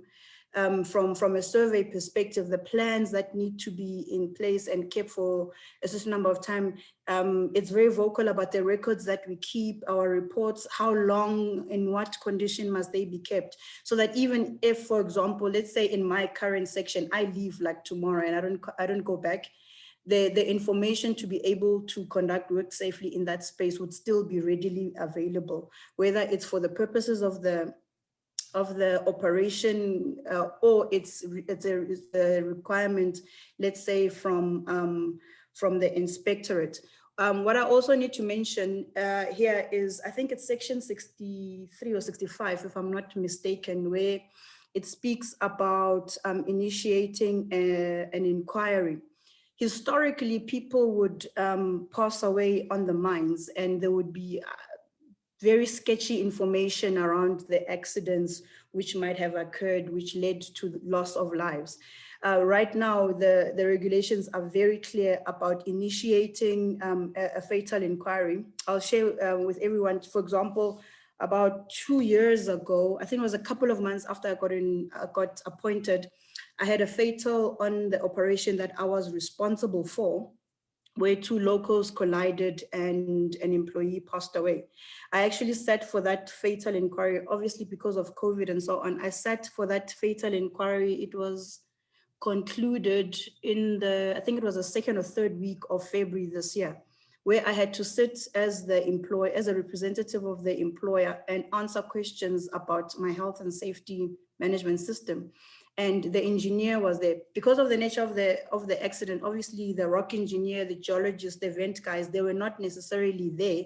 But in, let's say, a fall of ground accident, it would be required that the geologist is there to account for, you know, what was happening in those workings, let's say three months prior to the accident, on the day of the accident.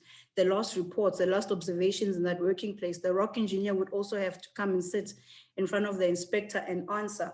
And if any of us, whether myself as a representative of the employer or my technical support is found wanting, that can lead to further proceedings in sort of like the criminal space, where you could be charged with negligence, because it is the law is very clear about what my responsibilities are and what the responsibilities of those who I appoint, like a geologist, like a rock engineer, or ventilation a vent officer, or chief, or a surveyor, what it is that we actually have to do in ensuring health and safety for the employees who are under our charge. What is also very important for anyone, including geologists, is understanding the mining terminology and layouts in any operation. So the picture that you see on the left is a typical underground mine where I work. I did mention that I'm mining currently both the Merensky Reef as well as the UG2. For those who know what I'm talking about, just drop a comment on the chat so that I understand my audience as well. But for example, so what is in a name? So every working place has a name. You can imagine it's like a house address. So I live at house number 120, corner 2nd Avenue and Line Street. That is important. It's just like every single working underground has got that name.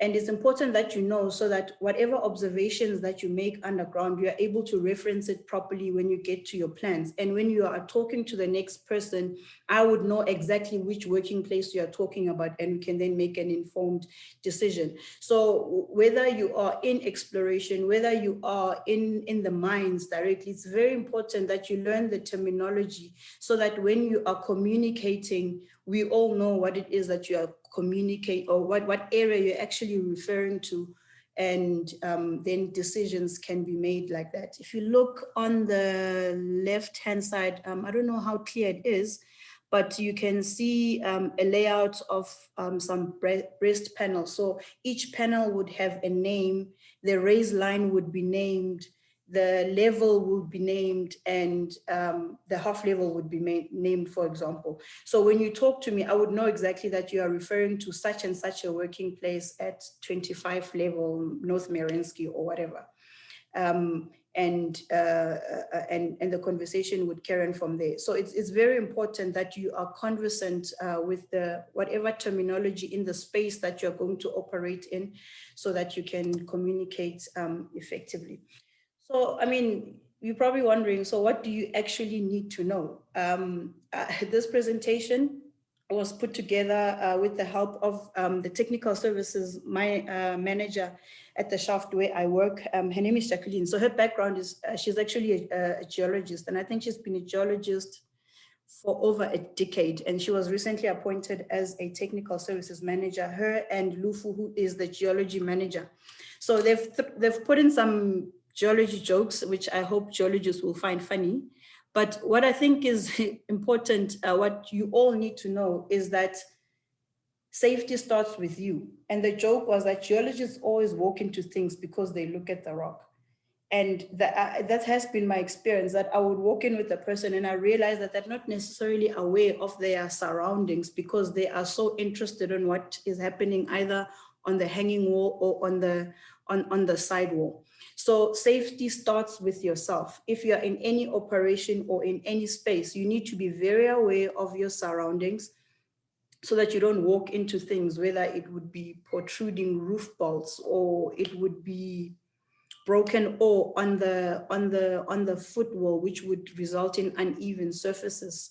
It's very important that you are conversant with any hazard that would exist in that space, so that you are safe, whether it be machinery, whether it be the mining activities themselves, or any rock falls. So it's not necessarily the responsibility of the rock engineer to tell you that something is wrong, because you'd find that I would have a geologist who'd go underground, not necessarily with the rock engineer, and said individual must be very aware of his or her surroundings, especially in areas where you could have possible rock falls. What is also very important is people skills. And I think it was mentioned by the very first speaker that you know, you can work in different industries and you then gain portable skills. One of them is working with people or being able to communicate to the next person. So I'm a miner, and if I need a geologist to speak to me, him or her needs to be able to speak to me in a language that I understand. So whatever knowledge is in his or her head needs to be able to be translated to me so that I can make good decisions. And that's where you see an integration of different information from the different departments. A geologist works very closely, let's say, with the survey department, as well as with the rock engineers. And that information needs to be integrated and presented in such a way that the next person who's a decision maker, which is usually either myself or a mine captain in my section, is then able to make good decisions. So, team approach when making decisions is very important, because what a geologist might deem to be very important can be overridden by what is possible or what can be done based on what input let's say the rock engineer has. So in integrating that information, people need to be able to come together, the different disciplines need to be able to present that information so that the best decision is then made. And said information must be reported to a mining engineer, which would be someone like me, who I would need everyone's information to be presented in such a way that at the end of the day, I can make good decisions, whether it is a safety related matter or a production related matter or a cost related matter. The role of a mine geologist, the principal role of a mine geologist is to locate, identify, and quantify mineral resources. They work very closely with other technical professionals, as I've already mentioned, like rock engineers, surveyors, as well as mine planners.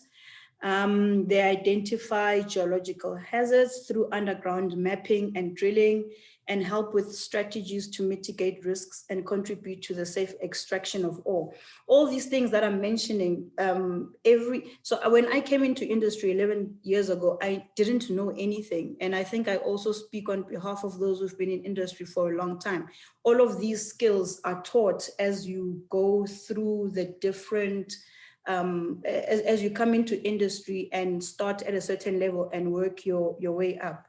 Okay, so geologists also give technical advice to mine managers on how best to extract the ore from the, how best to extract the ore body efficiently, as well as ongoing training and coaching of mining personnel. And this is very important. If you are not conversant with the subject matter, you cannot teach you cannot teach the next person. So as a geologist, that's why it's important that you are very conversant with the subject matter of the space where you are currently operating. Because when you go underground, it's not like your only interaction is going to be with the rock. At the end of the day, you need to leave your mining crews underground with adequate understanding of how it is that they must approach the ore body where they are mining at the time. So that's why it's important that geologists are able to work with people and are able to convey information to the next group, whether it be the mine manager, whether it be the technical services manager, whether it be the other technical services managers, whether it be the crews themselves who are underground. So you need to be able to convey the message or the information at the most elementary level so that the next person understands. Because, I mean, a geologist is not in the workings or in the same working place each and every single day. So you need to leave people, equip them with the right information so that they are able to extract the ore body efficiently, even in your absence. I think Leon spoke quite a bit about exploration and exploration geology.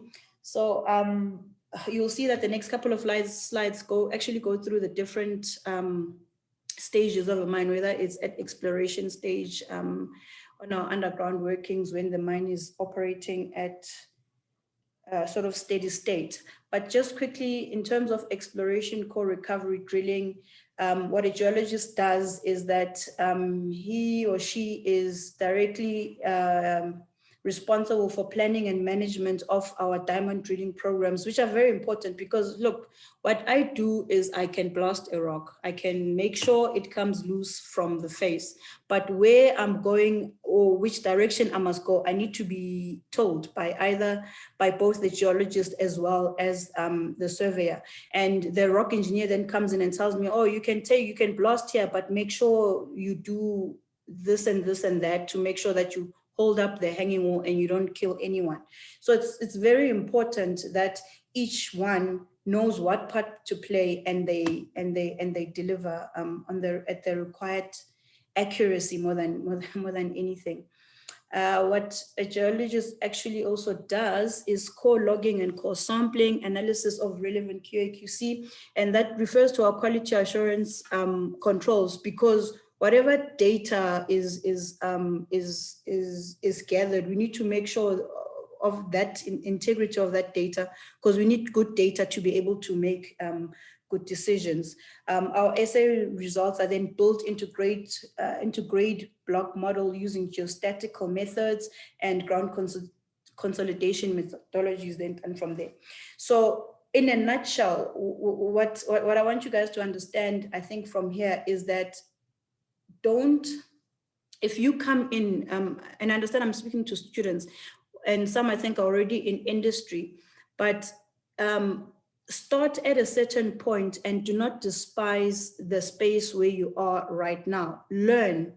If you are at a sort of a very junior level or entry level job, there is something that you can learn there that can help you make decisions at a much later stage. I think there was a question to the last speaker at the very end about, you know, if an error is made, how does the company then deal with it? We cannot afford to make errors at certain levels of the operation or at any level of the operation, whether it's still at exploration or when we are mining at steady state, because that not only do we speak about its effect on the bottom line, but its effect on the health and safety of the individuals who go underground and spend 6 to 8 hours on the cold face.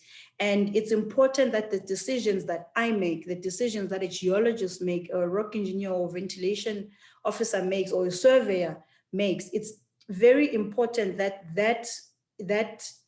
those decisions are made with as accurate information as possible. What a geologist also does at a mine is identification and extrapolation of geological structures. So geologists undertake routine underground visits to map and identify geological features.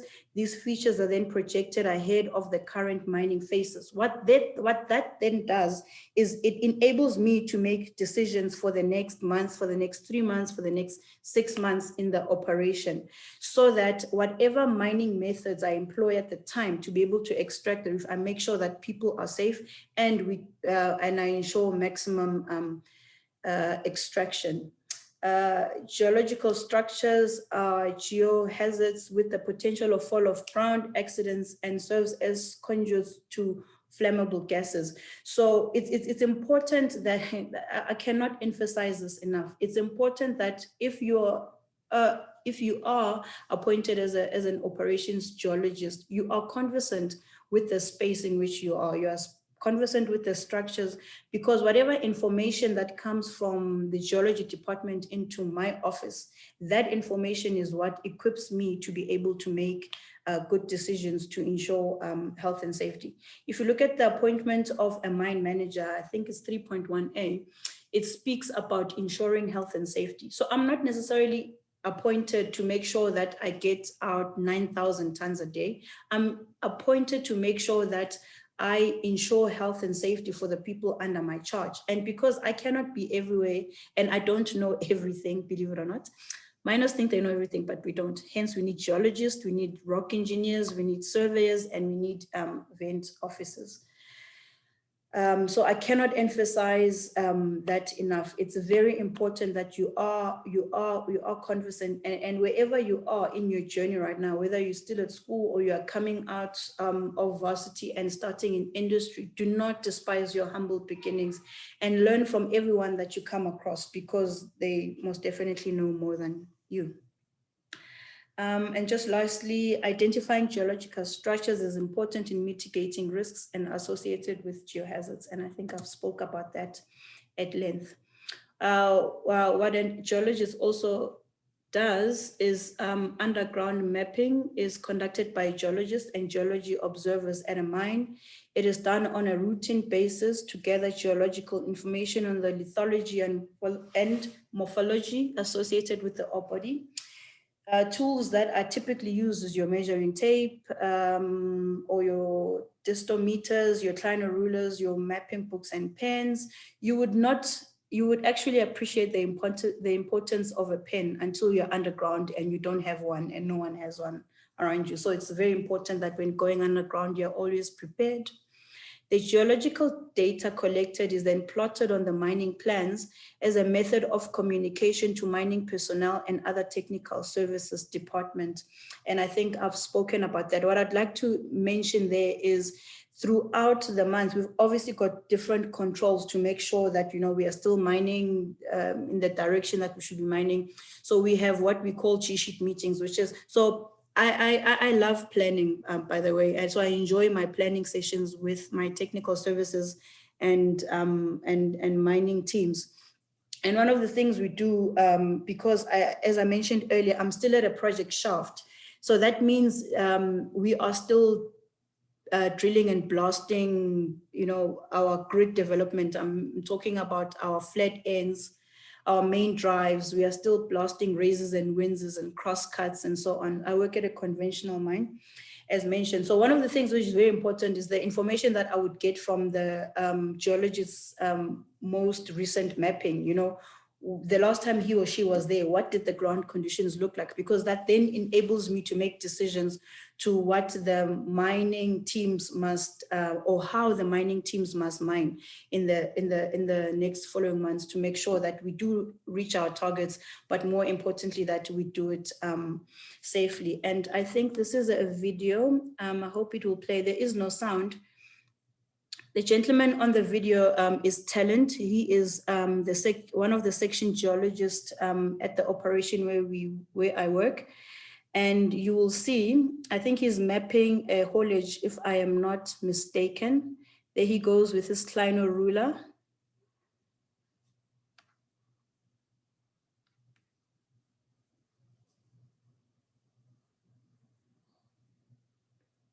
The information that he then gathers from his underground mapping is then used as input towards our short and long-term mine designs.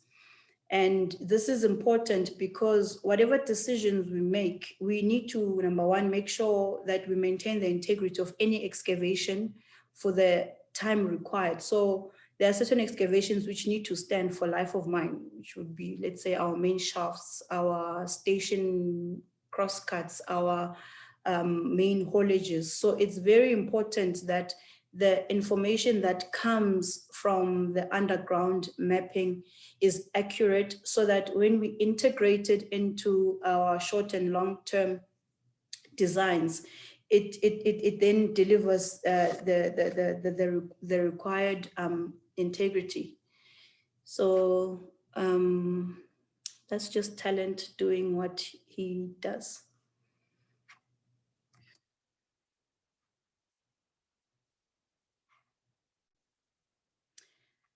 So interpretation to mine design, geologists delineate the ore body and produce geological models. Those models are then used to design and plan the mine in terms of our inputs and layouts. That's why it's very important that it's accurate from from the onset. What the geology department does is that it is directly responsible for the management of all geological models. So as information becomes available, obviously it's integrated into the model and we change, but the changes which are often made are not so big that we would have to, let's say, change our entire mining method. Although there has been instances in the past in some operations where because of some inaccurate information, it's led to major losses, which has even resulted in operations having to shut down because it's just not economic to carry on. So what do I need from a geologist as a mine manager or as a mining engineer is that a geologist needs to understand the bigger picture. It's not just your, we cannot operate in a silo. You need to understand how does the information that you have and the knowledge that you have feed into the other technical departments as well as into your direct report. It's important that a geologist understands safety because that governs how we make decisions. We make decisions governed by, yes, the Mine Health and Safety Act, but also by the fact that we want to be able to send people down safely and they come out, as well as obviously personal health and safety. You need to understand your mining layouts and terminology so that when you speak, the next person is able to understand what it is that you are talking about. You need to be able to work with people, not just the people in your own department, whether it be the survey, whether it be the observers, but your geology manager, your technical services manager, the general manager in some instances, and the mine manager who's responsible for the day-to-day running of the operation, as well as mine overseers. So you can't be a person who likes sitting in a corner and not really communicating. You need to be able to communicate and work with different people who are younger than you, people who are older than you, people who look different from you. At the end of the day, we need to be able to work together. I need a geologist who can give recommendations so that I can make good decisions and best estimate and give good estimates actually based on data. So you need to be able to interpret your data so that when you communicate to the next person, it enables them, the responsible person, to then make a good decision. And I've been told that geologists do precision guesswork based on unreliable data provided by those of questionable knowledge, and that would probably be the miners. I don't know. So yeah, that's my presentation in a nutshell. You can tell this presentation was put together by geologists. Apparently geology rocks, and it does, because I would not be able to do what I do without their input. Nonku, thank you very much. That was a really interesting presentation. And before we get to the questions, just remember, I now have a recording of a mine manager saying that miners don't know everything. You can share that. They know I'm talking the truth. Okay, folks, any questions, please? Put your hands up or just unmute yourself and ask, or put it in the chat.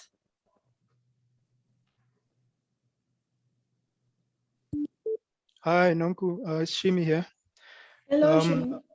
I wanted to ask, because I hear you saying your project is still in its infant stages with developing flat developments and crosscuts. Does Impala or your section or your projects have any appetite in moving to mechanization, seeing that conventional mining is rather, we're seeing that it's much safer to mine mechanized and with machinery instead of handheld on the faces? Thank you.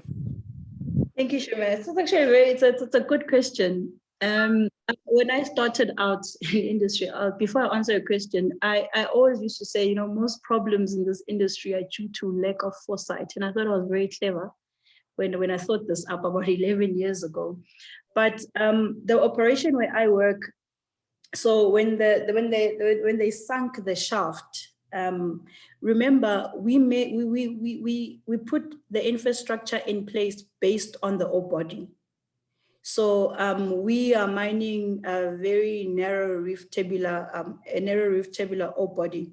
One of the decisions that was made a long time ago based on the exploration information was that the grade was not sufficient to be able to cover the cost that we would incur should we mine it as a mechanized mine. Hence the decision to mine it as a conventional drilling and blasting with handheld machines. So we are not as infant as maybe I might have said. I mean, we are currently sitting on the operation with about 6,000 people in that operation already and doing about, so I'm on leave right now. I think they're still doing about 9,000 tons. We're doing about 9,000 tons a month. So we've advanced quite a bit, and to try and change it at this stage, I think it would be detrimental to the operation at large. Also, the mine from its inception was not designed to be a mechanized mine. And you know, this is a topic that's actually, I think, very close to my heart, because I need to put on my humanity hat sometimes and say, fine, I employ currently 6,000 people. Should I change to a mechanized mine? Obviously, those numbers are going to go down. What does that mean for the communities around me? And I think this is probably a dilemma that most companies sit with, especially those who are operating as close to communities as we do. So at this stage, I don't see it happening, Shime. I think we are probably going to mine that mine for its entire life of mine as a conventional mine. We've got a question from Mpo in the chat box, who asks about a blasting certificate. How do you go about getting one? What are the requirements? Sounds like Mpo wants to blow things up. Oh, that would be a lot of fun. Mpo, you must come. It's actually, it's a lot of fun. So a blasting ticket, the requirement, I think it's a metric certificate really to be able to do it, but it's sort of like your license to mine. And it's done through I think it's back to the DMR. So when I started actually, so you would see that I was in industry, I think for about 3 years before I even got my blasting, because there was an integration from DMR to the MQA, and it was a bit messy the way it was handled. So I think it's back with the DMR, where you are given some study material and you then sit in front of a panel where you are asked questions, you answer the questions right, you are given your certificate, and you can legally blast some rocks into smithereens. Looks like there's going to be a queue outside the DMRE. Nonku, there's another question here from Pamelo. Okay. Just out of curiosity, what is your take on Fanagalo as a means of communication, just to get harmonized communication across? So I love Fanagalo. Minaya's Kulumayana. It is primarily, you know, we cannot run away from the fact that historically, those who had been employed in the mining industry were people who were not necessarily educated.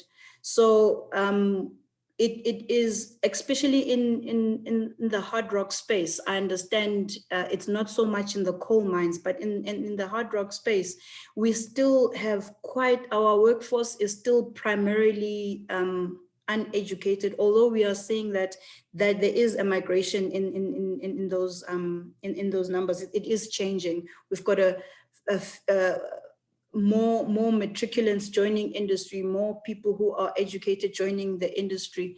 So it's not so much, but there's still a very large group of those who cannot understand.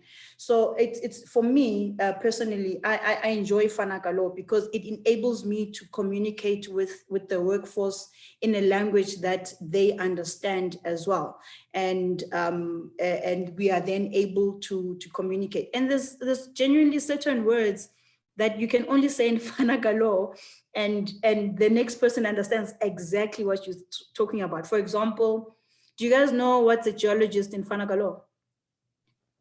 Does anyone know? No? No. It's the gogolos. That's a geologist. So if I say to an old madala, that person knows exactly what it is that I'm talking about. So for me, honestly, I enjoy it because it enables me to do my job well, and it enables me to communicate in a language, if you want to call it that, that the workforce can understand, and it then creates a platform for us to be able to communicate as a team more than anything else. Thank you. We've got two more questions regarding blasting. Mm-hmm. Do you have to work shifts to get a blasting certificate? Yes, Lauren, you have to work shifts, and I apologize, just off the top of my mind, I cannot remember exactly how many it is, but you do have to have a certain number of shifts where you are exposed to the actual phase, whether it's handling explosives. Obviously, you need to know how to use these things, so lest you kill yourself and other people, where you're exposed to handling explosives or interacting with machinery and moving ore from the face to wherever you're supposed to move it to. So they don't just dish these things out. You do need the shifts, the exposure to certain criteria in the mines. Which I think leads on to Christo's question regarding blasting, who asks, is it not applicable to people who are already working at the mine? I wanted to do many years ago, but apparently I had to work for a mining company before I could do it. Why is this so?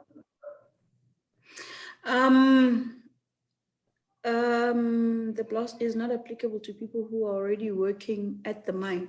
So, Christo, you obviously need a blasting ticket to be able to take charge and initiate a blast.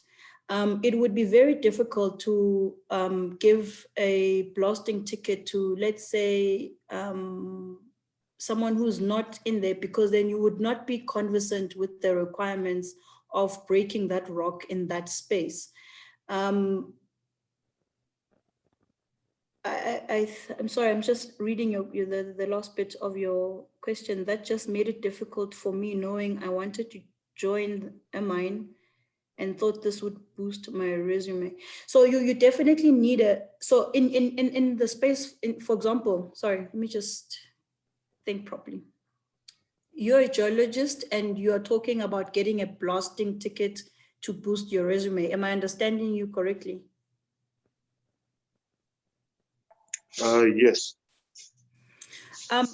So I don't think the ticket itself is what you would need to boost your resume. I think it's experience in that space that is what you would need to boost your resume. So for example, if you've got a blasting ticket and you work as a miner, that would definitely blast your resume. You don't just get it for the sake of having it like one of your other 10 degrees that you have on your resume, but you actually don't have the experience. So after getting my ticket, for example, I wasn't then appointed as a mine manager. I had to work. I think I was a miner for about 2 years, working both day shift and night shift, just to make sure that, you know, I wouldn't kill people with just this one piece of paper that, that I had, but that I would have the correct exposure to be able to then make, to make the right decision. Thank you. There's a question from Musa. What's your take on the integration of strategic skills at advanced educational level of one's studies so as to complement technical abilities in the corporate environment, such as the mining space? Musa, perhaps you want to unmute yourself and explain further your question. Hello, can you hear me? Yes, we can. So in essence, what I'm trying to get at here is, so just to, for example, in a decision-making environment, so when the guys go underground, when they look at the things, that sort of like collecting your... Musa, can you come closer to the microphone? We've lost you. Can you hear me now? Yeah, a bit better. So what I was trying to get at a point is that For someone who's collecting information like a geologist going underground, so maybe they might not be understanding the strategic side of things. They might just be going down with technical abilities. Is there a way that we can ensure that when the guys go underground, they have a strategic vision of what is required of them other than just being technical, so they can make a spot-on decision while they're underground looking for some of the first-hand data information of some sort? Is there a way, for example, for the junior guys starting up at the lower level in the mining environment, is it possible that there could be some sort of way that could be integrated in the educational level, the varsity level, let's say the honors level, where they get some of the strategic skills, so as to ensure that when they get into the mining environment, they grow organically at the fast rates, so as to speak. Musankos, I think I understand your question. You're just going to need to correct me at the end of my response. You are talking about integrating sort of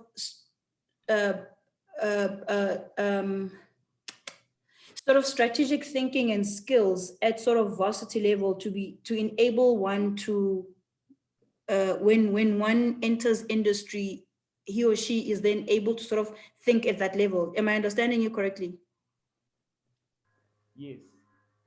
Okay, so earlier during the and this is, I think, one of those mistakes that we make as graduates. Okay, so 11 years ago, I mean, I'm from Wits, I can read and write and reason, and I thought, let me get my blasting ticket. If you look at my blasting ticket and my manager's certificate, hey, it's about I think there's like an 11-month gap, because I figured if I just get these tickets, they should give me the very big office with a very large table where people can sit around me and worship me as a mine manager, all right? I think it is very important that as graduates, be equipped in the best way you can be while you're still at varsity. When you come in, do not aim, I'm not saying don't be ambitious or anything, and I hope I'll frame this response properly so that you guys understand what I'm saying. Don't, you cannot come in as a graduate and you want to be making decisions, let's say that a technical services or a geology manager is making. To be able to fast track, you spoke about fast tracking in your question right now, to fast track yourself to get to the point where you can make those decisions, the best thing you can do is learn where you are from the people who are around you, as elementary as you might perceive it to be at the time. So the strategy bit, I think it comes as you earn your stripes in industry. I'm not saying it should take you 10 years or 11 years like myself to become a geology manager or a technical services manager. What I'm saying is the best thing you can do is learn from you can even learn from geology observers who've been in industry for like 20 years. And they can equip you with skills that would make you an excellent geology manager or technical services manager, or even mine manager if you've got the right qualifications. All right. So wherever you are, whether it's in varsity, I can't really speak much about the tertiary institutions. I mean, it's been 11 years. I think my degree is like expired. I'm sure it is. But wherever you are, like sort of learn there where you are, get into industry, learn from everyone around, whether they are your senior or your junior, learn. And the most important thing is, as graduates, we never ask questions. You come in, you've got your fancy degree and you think you know everything. Believe me, you don't know anything. What you were taught in varsity is great. What it does is it just gives you, it enables you to just sort of put your foot in the door, but to put both feet and get into the room and sit around the table with big boys or big girls, you need to then earn your stripes and you need to be conversant. What's nice about mining or this space is that as soon as you don't know what you're talking about, we can hear like, there's something wrong here. This one hasn't been in a flat end in a while because what he or she's saying doesn't make sense. So my response to you, Musa, is that wherever you are, learn and equip yourself best where you are, so that when you get to the bigger tables where you're making bigger decisions, you are well equipped and you are conversant. because here experience is valued.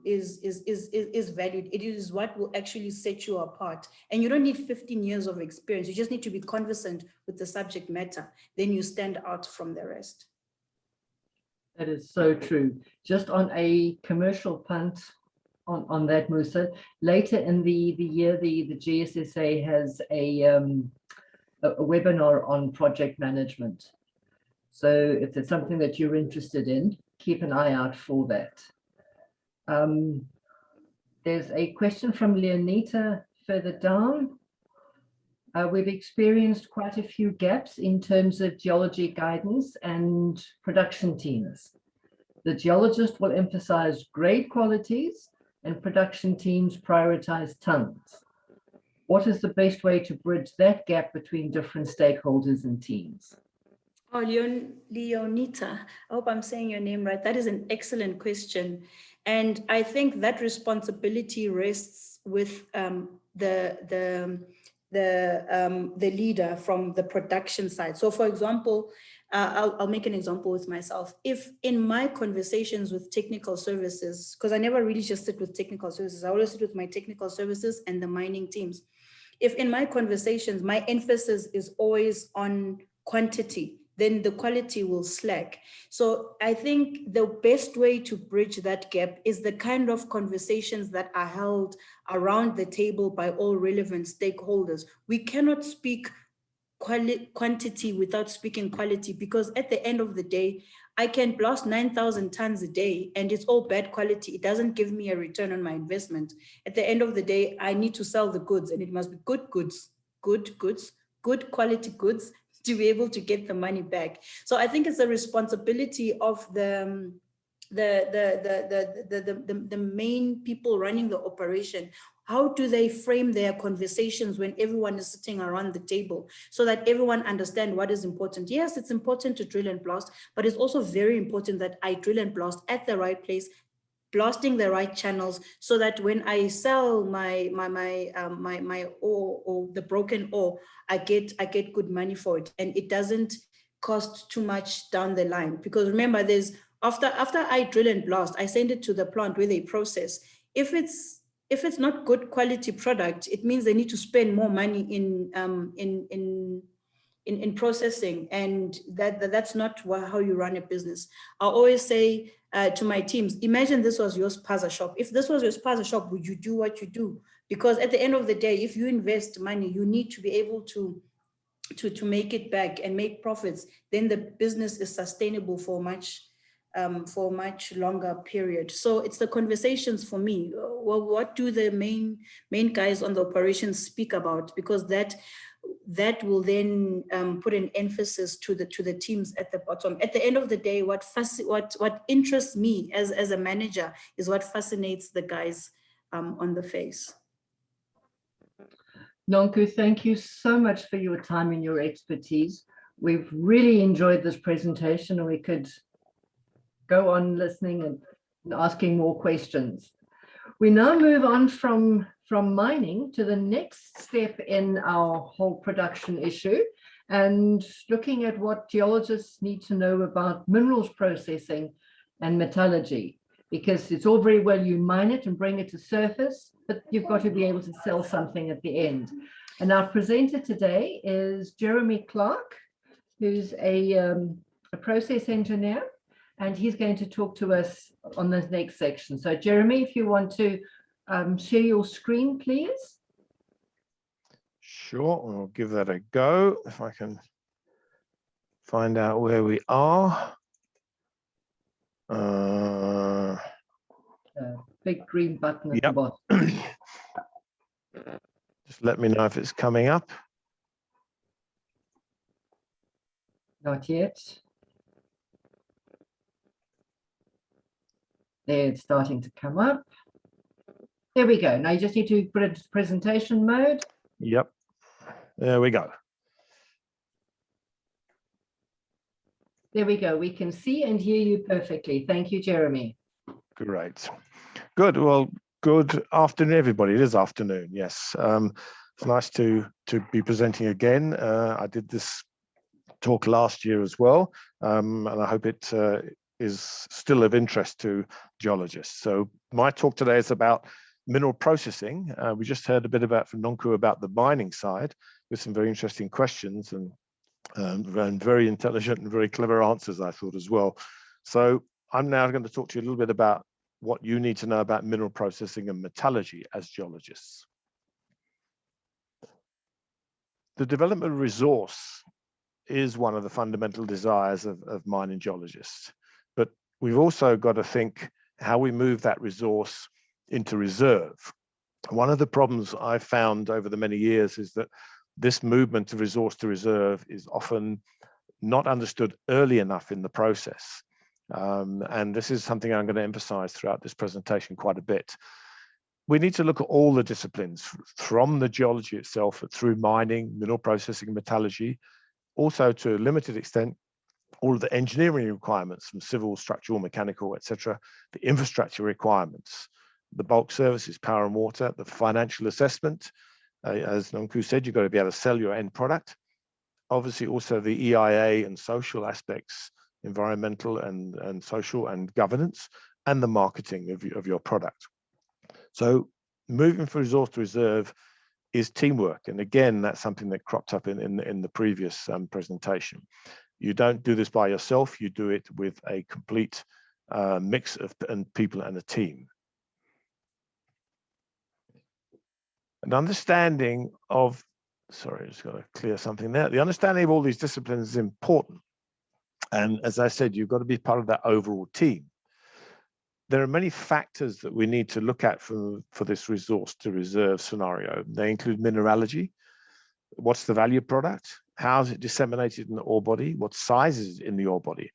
What waste products are there that we have to deal with? What potential contaminants are there for the metallurgical process? They can be significant in terms of your recovery efficiency of your end product. What economic factors are there?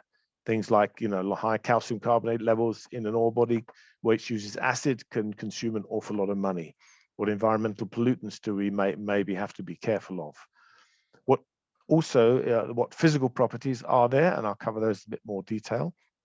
And the development of the modifying factors, such as recovery efficiency, capital costs, operating costs, human resources costs, etc., etc. And one of the things we need to bear in mind is that earlier we get this information, the better it is for the project. We obviously won't be able to get it all very early on because the geological work is geared towards finding out what's there. And we also have to then disseminate that information and see how that could be turned into a project. But let's not be put off by that aspect that it's a long-term issue. We should still try and do it as early as possible.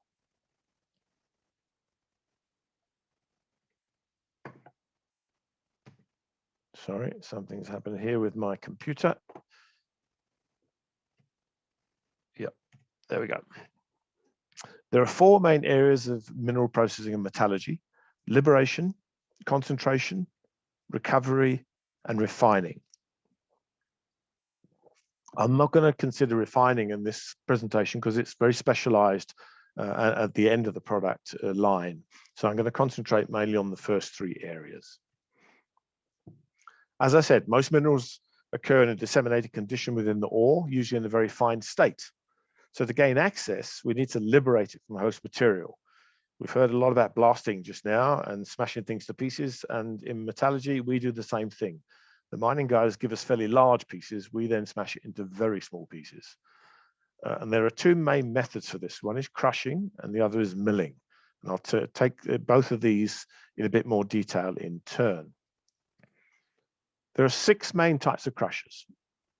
There's a gyratory crusher. It's mainly used for primary crushing of large rocks, mainly for open pit mining operations where the rocks can be pretty large and delivered by very high tonnage dump trucks. They can handle very high tonnages, but they're very expensive. The jaw crusher is also for primary crushing of run-of-mine ore, generally lower capacity and capital cost than gyratory, not quite as efficient, but can be very, very good. Cone crushing, this is normally used for secondary and tertiary crushing to reduce the size of material that's been delivered by the gyratory or the jaw crusher. So they are hence the term secondary and tertiary crushing. Rolls crushing.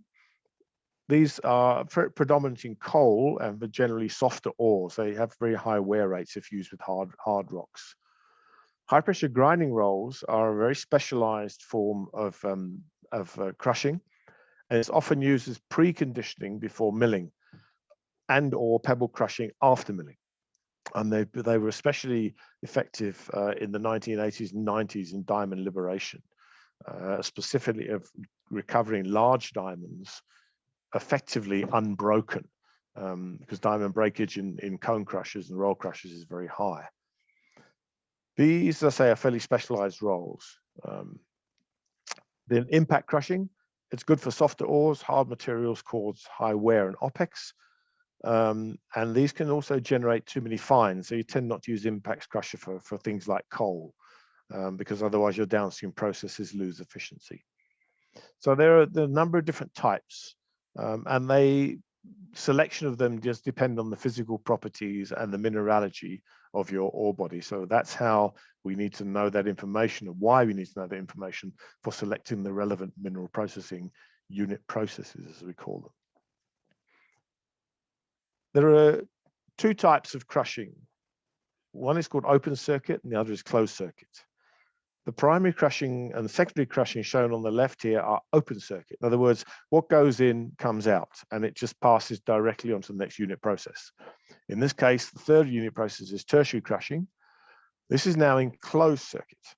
The crusher product is screened, and anything larger than the required size, in this case 8mm, returns to the crusher to be recrushed, whilst the product of -8 moves on to the next unit process. So it's fairly simple. Open circuit, once through, closed circuit, the material goes round and round in circles until it reaches the desired size and is then moved on to the next process. The milling process also has a number of different types. There's autogenous milling. This is size reduction, which is done by the material itself. In other words, inside the mill, there is no other material other than the ore. There's ball milling. Steel balls used as the grinding media to undertake the size reduction. Semi-autogenous grip milling. This is a mixture of those previous two. So it uses mainly the ore, but adds some steel balls as well for added efficiency. Rod milling is a very specialized type of milling again. It uses long rods in the mill rather than balls, and can generally generate a finer product. Stirred mills are very specialized if you want to go down below sort of 20 to 30 micron size. The autogenous ball and sag and rod milling generally can do down to about 45, 50 micron in size. So again, different types of mills. And so you need to link your crushing circuit to your milling circuit so that they gel together as joint unit processes to generate your final product. And again, you see types of open and closed circuit here. You see the crushing product going to the sag mill. That generally is then treated by a series of hydrocyclones, which separates the material on size. So the -75 micron moves on to the next phase of concentration. The +75 micron material moves to the ball mill. The ball mill is more efficient at milling small material than the sag mill. That ball mill also is now in closed circuit with the cyclones. So anything from the cyclone that's greater than the -75 micron in size that you desire for the next unit process goes back to the ball mill. So again, you've got open and closed circuits operations. And the photograph on the right is the typical milling installation for this sort of operation. To design these sorts of plants, as I said, we need information from the ore body, which you geologists can provide us with. So these are called ore dressing studies. We need to know things like hardness and strength. We need to know fracture mechanics. In other words, how easily or difficult does something break? This can be different to hardness and strength. As I'm sure we all know, diamond is a very hard natural substance, but it's also extremely brittle and breaks very easily. Abrasivity, in other words, how much wear when you treat this material does it cause on your mechanical equipment? You need to know the density. You need to know the absorptivity of things like water. And you need to know the nip angle, is how easy it is for a crusher to grip the material and hence perform its work in reducing it in size. And the interesting thing about this stuff is that the best place to get this information from is drill core. So now again, you're seeing that we need liaison between the geology, mining, and processing departments right up front. So the first drill core you put down in an ore body is one of the most important, and you need to have your mining guys and your processing guys with you as early as possible, because they can then help you determine how you drill, where you drill, not just from the point of view of the geology, but also from the point of view of all the downstream processes in the complete mining chain.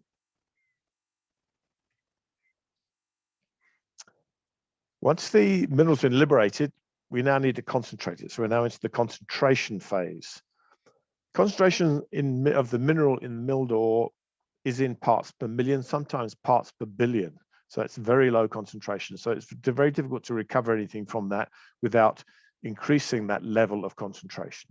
And there are four main types we use: gravity separation, leaching, froth flotation, and automated sorting. Gravity separation can produce a very high concentration level in one pass, especially when used for something like gold recovery. After concentration, leaching and froth flotation, the mineral is generally that parts per 100 or less. So it's been heavily enhanced, but is not still not particularly concentrated. Automated sorting is generally used as a pre-concentration process. So often you'll remove waste from a mill feed rather, so that you don't have to waste energy and money milling the wrong material. But it is gaining more and more expertise in terms of being an actual real concentration process. And this is particularly true again in the diamond industry, where automated sorting is prevalent. Gravity separation is one of the oldest techniques in mineral processing, and it's over 3,000 years old, over 5,000 years old rather, when it's first used for the separation of gold. And it uses the specific gravity between the value products and the waste material, and uses high G forces. The simple settling of wood or different densities of wood in water has a very low G force, 1 G, because it's effectively just using gravity. So what you need to do is enhance that gravity by getting up to much higher G forces, sometimes up to 40, 50 Gs in certain situations. So a number of different processes are involved. One is dense media separation. This effectively enhances the density of a fluid by the addition of a medium, normally ferrosilicon medium or magnetite, which is then pumped through cyclones, which generates high G forces to cause that gravity separation between two products. Very common in coal, very common in diamonds. High G-force centrifugal gravity concentrators like Falcon or Nelson, they're two trade names. These are often used for gravity separation of gold or things like tantalum and potentially lithium, things like that. So they generate very high G-forces and could generate very high concentrations of gold. Shaking tables, these have been around also for millennia and are relatively useful when you have a high difference of density, which is something like tin and its waste products or tantalum and its waste products. Spirals, often used for pre-concentration before shaking tables, again, for tin and tantalum are very common uses there. And jigs. Jigs are not the most efficient, but they are very cheap to run and operate, and again used heavily for coal and for diamonds. So these are all sorts of gravity separation techniques that you may come across in your career within the mining industry. I'm not going into massive detail on all these because each one of them is a very specialized subject in its own right. But effectively, if we just look at the sort of equipment you're looking at, top left is a dense media separation plant, fairly complex and fairly big, but highly efficient. It's one of the most efficient unit processes around. The bottom left is a shaking table. The center unit is a high G-force centrifugal density concentrator. Top right is a jigging plant, and bottom right is a spiral plant. So hopefully you'll be able to recognize these next time you're wandering around the plant or plants in your area. Leaching is another form of concentration. And this is a hydrometallurgical technique. So you use water with this. This extracts the value product by converting it into a water-soluble complex. I'm going to use gold as an example here. Gold uses carbon in leach, which combines leaching and absorption processes in one process. The milled ore we pump into big tanks, and we add cyanide, and this dissolves the gold into the liquid phase. The activated carbon is then added to that leach material into the fluid, and the gold is then absorbed onto the carbon. So you take the gold from a solid state in the milled product, you dissolve it into a liquid state, and then you recover it back onto another solid, i.e. the carbon. That carbon is then separated from the pulp using screens, just physically separated from the two. And then we treat that again with a sodium hydroxide solution to put the gold back into liquid form again. It sounds like we're going around in circles, and it is exactly what we do. But at each stage, the concentration of the gold in that state is increased, hence concentration. So we then move it into the electrowinning section for the final recovery of gold onto plates of gold, effectively. So again, this is a concentration phase that improves the ability to recover. This is a sort of typical leaching process, which I've just described generically. You know, you take your milled product, you tend to thicken it up first because you need to make sure that you don't have too much water in your leaching system. It's just expensive and costs a lot of money. So you leach by adding the cyanide and oxygen. Then you move to the carbon absorption phase. You're then able to throw away most of your tailings at that stage, the milled waste product, onto tailings dams, which I'm sure you've seen all around the country. The loaded carbon then moves to acid washing in the elution phase, and then onto electrowinning. The carbon is regenerated and is recycled back into the system. So it's again, we're seeing another form of closed loop there, which improves recovery efficiency and improves the economy of the operation. Now, some more photographs. On the left are the leaching tanks, the CIL or CIP tanks. On the right is an elution plant. And on the bottom are your electrowinning cells, which in this case, they're photographs of copper cells, but the same process on a smaller scale is used for gold.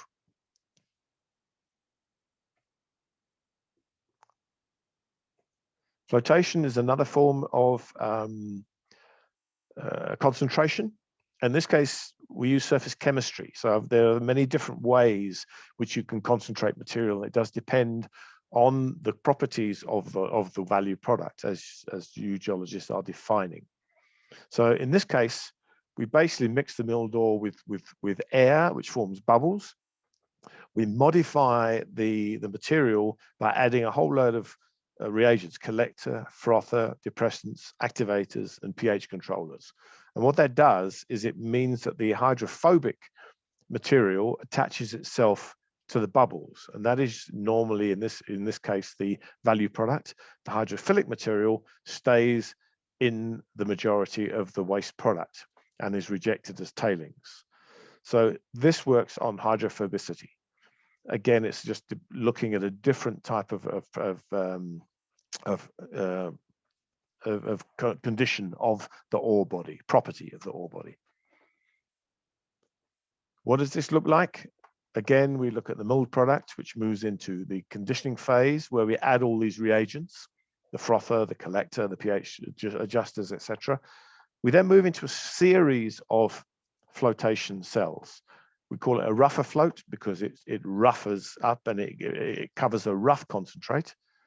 That concentrate moves to the cleaner, where we rely on increasing the grade of the product of the concentrate. The rougher looks at increasing the recovery. The cleaner float looks at improving the grade. The rougher float tailings goes to a scavenger float. And again, that is what it says. It does what it says. It scavenges anything we've lost from the first time in the rougher float. And the scavenger tailings then go away to tailings disposal. The cleaner float tails are recycled. Again, another closed circuit, so that anything that's lost in the cleaner is recovered again, bearing in mind that what we're trying to do in the cleaner and the recleaner is get a high grade final concentrate. So that is why those tailings are recycled. So again, we're seeing this open circuit and closed circuit operations. On the left, we see a bank of flotation cells. They can be very large, numbers of these in any float plant. And on the right, you can see the froth that's generated in the laboratory cell. That's a pyrite float, a typical type of color and texture you see from a pyrite float.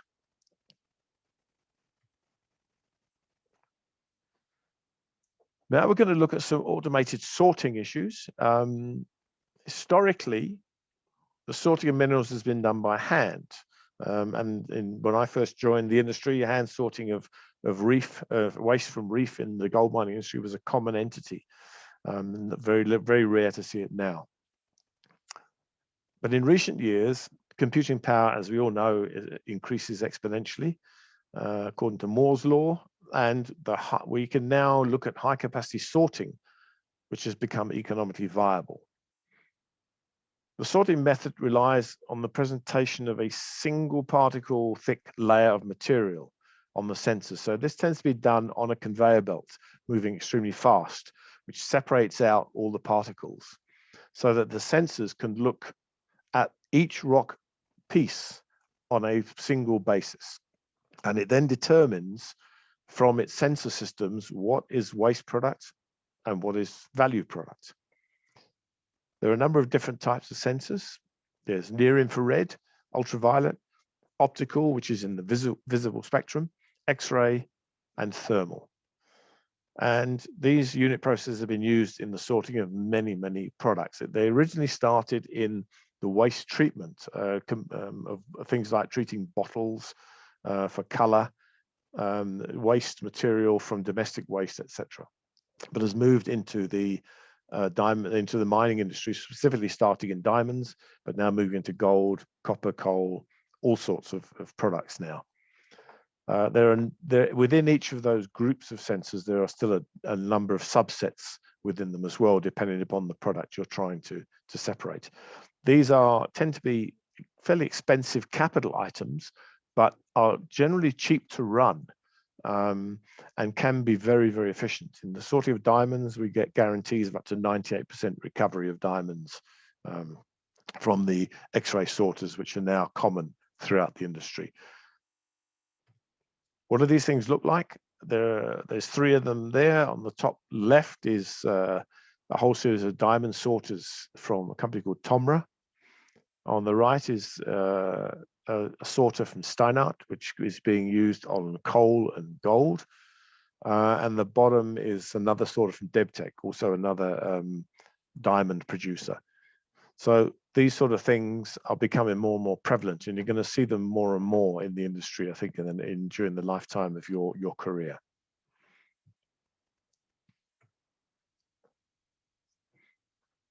To look at these concentration processes, we need a lot of information. And I'm coming back to my message right from the beginning.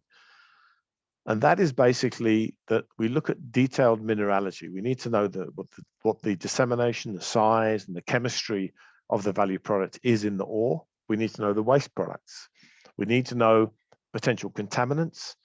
We need to know if there are any coatings on it, which can affect things like flotation or automatic sorting. We need to know what chemically bound value products there are. In other words, how easy is it to separate with excipients in the leach product, in the leach process? What are the economic factors? What are the acid consumers? What are the environmental pollutants? So again, the geology input is absolutely vital to the design of the required concentration unit processes. Also, the development of the modifying factors are necessary. So we need to look at the variables. What sort of process are we going to be using? Because each one will have a different recovery efficiency depending on the type of product you're trying to generate and produce and sell. You've then got to look at the recovery efficiencies, which are dependent entirely on mineralogy. You've got to look at the reagent usages in terms of costs, again, entirely dependent upon the mineralogy. And you've got to look at the waste disposal requirements, which are more in line with the environmental social impact of requirements. And again, the best place to get this information is from drill core. So again, the detailed mineralogy has to come very early in the process. So again, I'm stressing that aspect. So please, if take one thing away from this presentation, it is that your inputs are vital to the complete and successful and economic development of a mine. And it's not just the outpouring of the geology, it's all the detailed information we can get from your very early work on the mine or on the project. As I said, the simple message is teams develop mines, not individuals. And the earlier that geologists interact with other disciplines, the better. And the better the results of the geological program will be, because it will generate results which everybody will require. A single drill hole can assist, I say can, generally doesn't, but can look at not just the geographical location, not just the geological information. It can also provide information on hydrogeology, geotechnical information. In other words, how strong is the rock? How easily will it hold up if it's underground mining? How easy is it broken in the mineralogy and in the mineral processing operations? It can also assist with the mining method design. It can assist with mineralogy. It can assist with the ore dressing studies. And as I've tried to explain here now, and hopefully succeeded, significantly in the mineral processing and metallurgy definitions. If we don't do this, we can have a brilliant resource, but we won't get a reserve, and nobody will be mining and nobody will make any money. So that is the end of my presentation, and I will willingly take any questions that there are and hope I can answer them. Thanks very much. Any questions? Put up your hand, unmute yourself, or put it in the chat, whichever is convenient.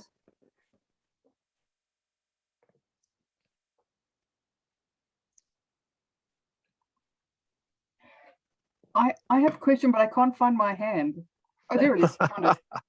Go for it, Carrie. You would think by now I would be better practiced at this. I have two relatively quick and easy ones. You mentioned, Jeremy, that previously sorting was done by hand, and obviously, if human beings are sorting a very precious item, they might be inclined to keep some for themselves. Is there any sort of historical consensus about how much might have been lost in that process? The premise is absolutely correct, and I don't think there's any consensus whatsoever in terms of what was lost. Most of the people who used hand sorting believed the process was very efficient and nobody stole anything. Most of the people who are critical of it say the losses it was very inefficient and the losses were high. So there's obviously an interest, whether you have a physical interest or an economic interest, they have different sorts of conclusions to which they arrive.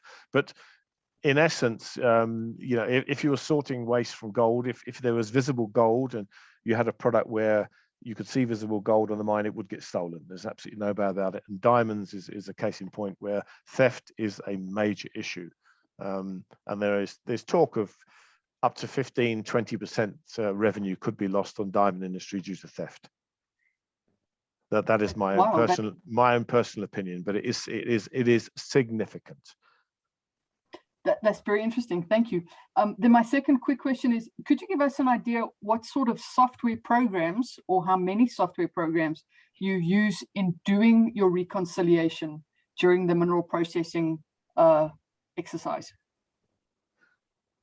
Ooh, that's an interesting question.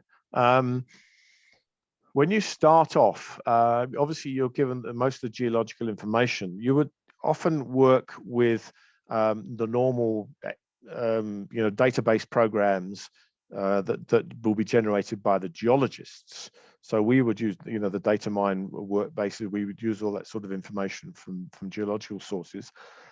The preliminary work for mineral processing would just be done basically in simple Excel type and database programs from the Microsoft suites, basically. When you get to a stage where you think you've got some good knowledge of the process, we then move into specialized simulation packages, and there are a number of those, such as LIM, LIMN, whereby as we design a circuit, like a milling circuit, we would simulate it with all the inputs from geology and all the ore dressing study work. And that would then produce an output which would allow us to optimize that circuit. And that's highly specialized work. And that can be done either what we call statically, which is basically just reiteration with no variations on input data, or it can be done dynamically, where you add variations on the input data and you add in things like stockpiles, bins going up and down, feed rates changing, etc. And as you use those more the complex versions, they become more and more expensive and more difficult and more specialized. So beyond that, you then tend to move into back again into fairly simple mass balances for design purposes, because you've then got to generate information for suppliers of equipment. So you've got to be able to break it down into how much does each mill take, how much does each hydrocyclone take, how much does each conveyor treat. And you tend to go back into fairly simple Excel spreadsheets again to do that. So there's not a lot of massive complex stuff except for the simulation work, which generates the preliminary design information for the project. So I hope that's answered your question. As you move into things like feasibility studies, you will then move into more economic software programs, using things like Monte Carlo simulations, etc., which would then become more important for the overall economics of the project. So, and again, they become fairly specialized on how you look at risk, at risk, and how Monte Carlo simulations. So they look more at risk issues from a financial perspective. So each area has its own specialized area. I hope that answers your question. Yes, it has. Thank you very much. Yeah. Lauren, would you like to ask your question, please? Yes, thanks for the presentation. What qualification would a geologist need if they want to become a plant manager? And does a plant manager carry a legal appointment? Let me answer the second one first. Yes, a plant manager does carry a legal appointment in South Africa and most African countries. So they become legally responsible for the safety of all of their personnel. And that is something you have to be aware of when you take on that role. Qualifications, that's an interesting one. I mean, previously when I started, you needed a degree in mineral processing, metallurgy, chemical engineering to move into the metallurgical mineral processing field. Then you would tend to stick in that field, and historically, as I'm sure most of you are aware, the mine manager previously always used to be a mining guy, specifically in underground mines, because they were considered to be the most important discipline. Throughout my career, and I've been in this business now for over 40 years, I've seen geologists become mine managers. I've seen human resources practitioners become mine managers. So the concept of multi-skilling is there, but tends to be at a higher level, because you tend to be trained, as in most of the mining industry in Africa, in Southern Africa specifically, management training has been extremely good, which means that any discipline can become a manager. Early on in your career, to move into the earlier stages of process engineering, you probably need to have a metallurgy, mineral processing, or chemical engineering degree. Because at the early stages, you need that technical excellence. It's only as you move on through your career to get to the plant manager level that your requirements move to managerial excellence rather than necessarily technical excellence. So it's a difficult question to answer. Every company and every business will have a different viewpoint on that. My personal viewpoint is that you would early on you'd need that technical qualification. If you want to become a mine manager rather than a plant manager, I don't believe you need to. I think any discipline can reach that sort of level if they are competent, well trained, and have the correct abilities to reach there. So again, it's a difficult question to answer, Lauren, but I hope I've given you something there. Yeah, I just wanted to know if it was possible. I think anything's possible. It depends on what your desires are, I think, in which area you want to follow. Once you've got one degree, if you have a geology degree, to convert, is often quicker than just, going back to start again. But it's obviously just dependent upon what what you deem your best career path to be. Thank you. We've got a question from Paul. Let's say you have a reprocessing gold mine tailings project near a river. What methods would you use to prevent pollution of the water in the river? Hi, Mpo. Thanks for the question. Basically, one of the big things which we do a lot of work on in mineral processing is containment of all waste material. I'm sure you're all aware of the big accidents that have occurred, specifically in South America recently, with tailings dams collapsing. That is one of the prime potential threats to anything, not just the water courses like rivers, but the underground water systems, and obviously social, housing, people, towns, farms, etc. So what you've got to do is you have to contain all the water and systems within the mine as best you can. So what you do is you use specialized people in terms of designing where you get your water from, so you don't deplete water sources that other people need to use.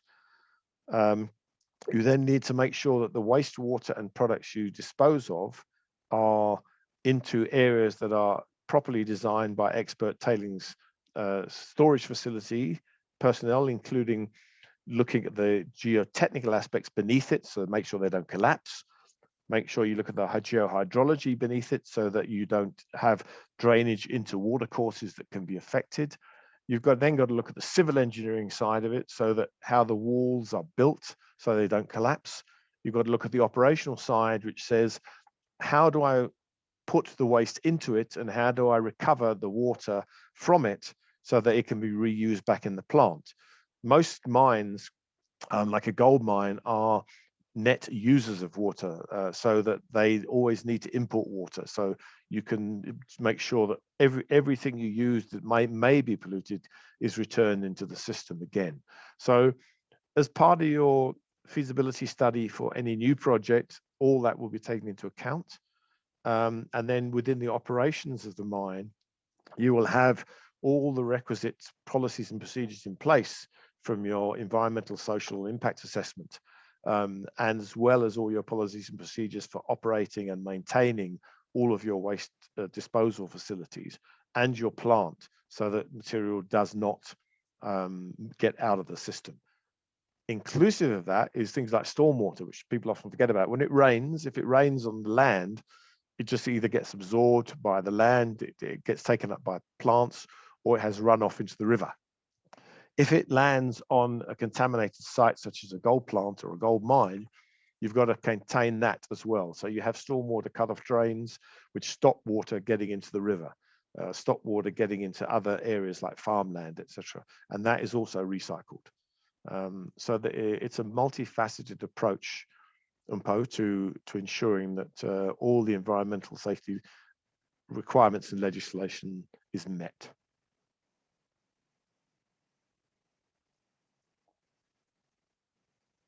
You're on mute, Tanya. There we go. Any further questions? Going once, going twice. Sold.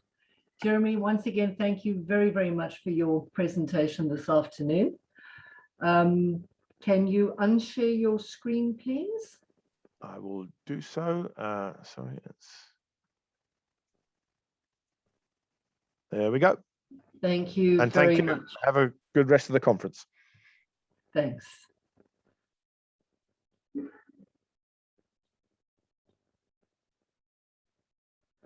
Okay, so that brings us pretty much to the end of today's series of presentations. Next week, we go into the second half and we continue looking at what geologists need to know about other things. And so next week, we will have a look at laboratory procedures, ESG, remote sensing GIS, big data, machine learning, database management, and then we finish off with engineering and hydrogeology. And one of the things that I know you've seen from, excuse me, from the last couple of presentations is just how intertwined all of these things are. You can't just be a geologist in a silo. The more you can know about what else is happening in your mining operation, the better geologist you are going to be. So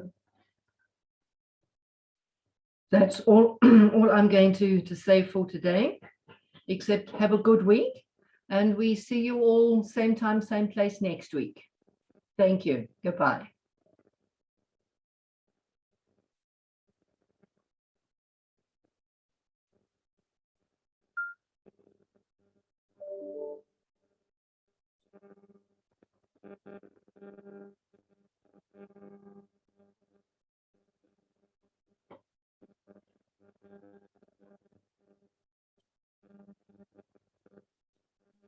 Bye-bye, Tanya. Goodbye, Sunday.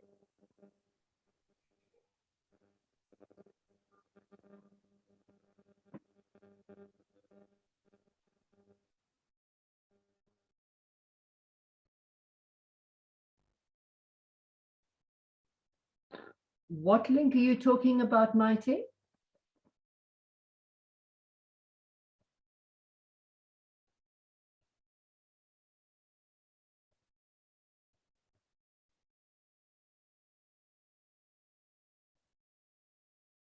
The link to the recordings will be sent to you in the next couple of days. It takes a couple of hours for it to do what it needs to do. So as soon as it's available, it will be sent to you. So you can review what has happened today. And the presentations will be sent to you at the conclusion of the 6-week series.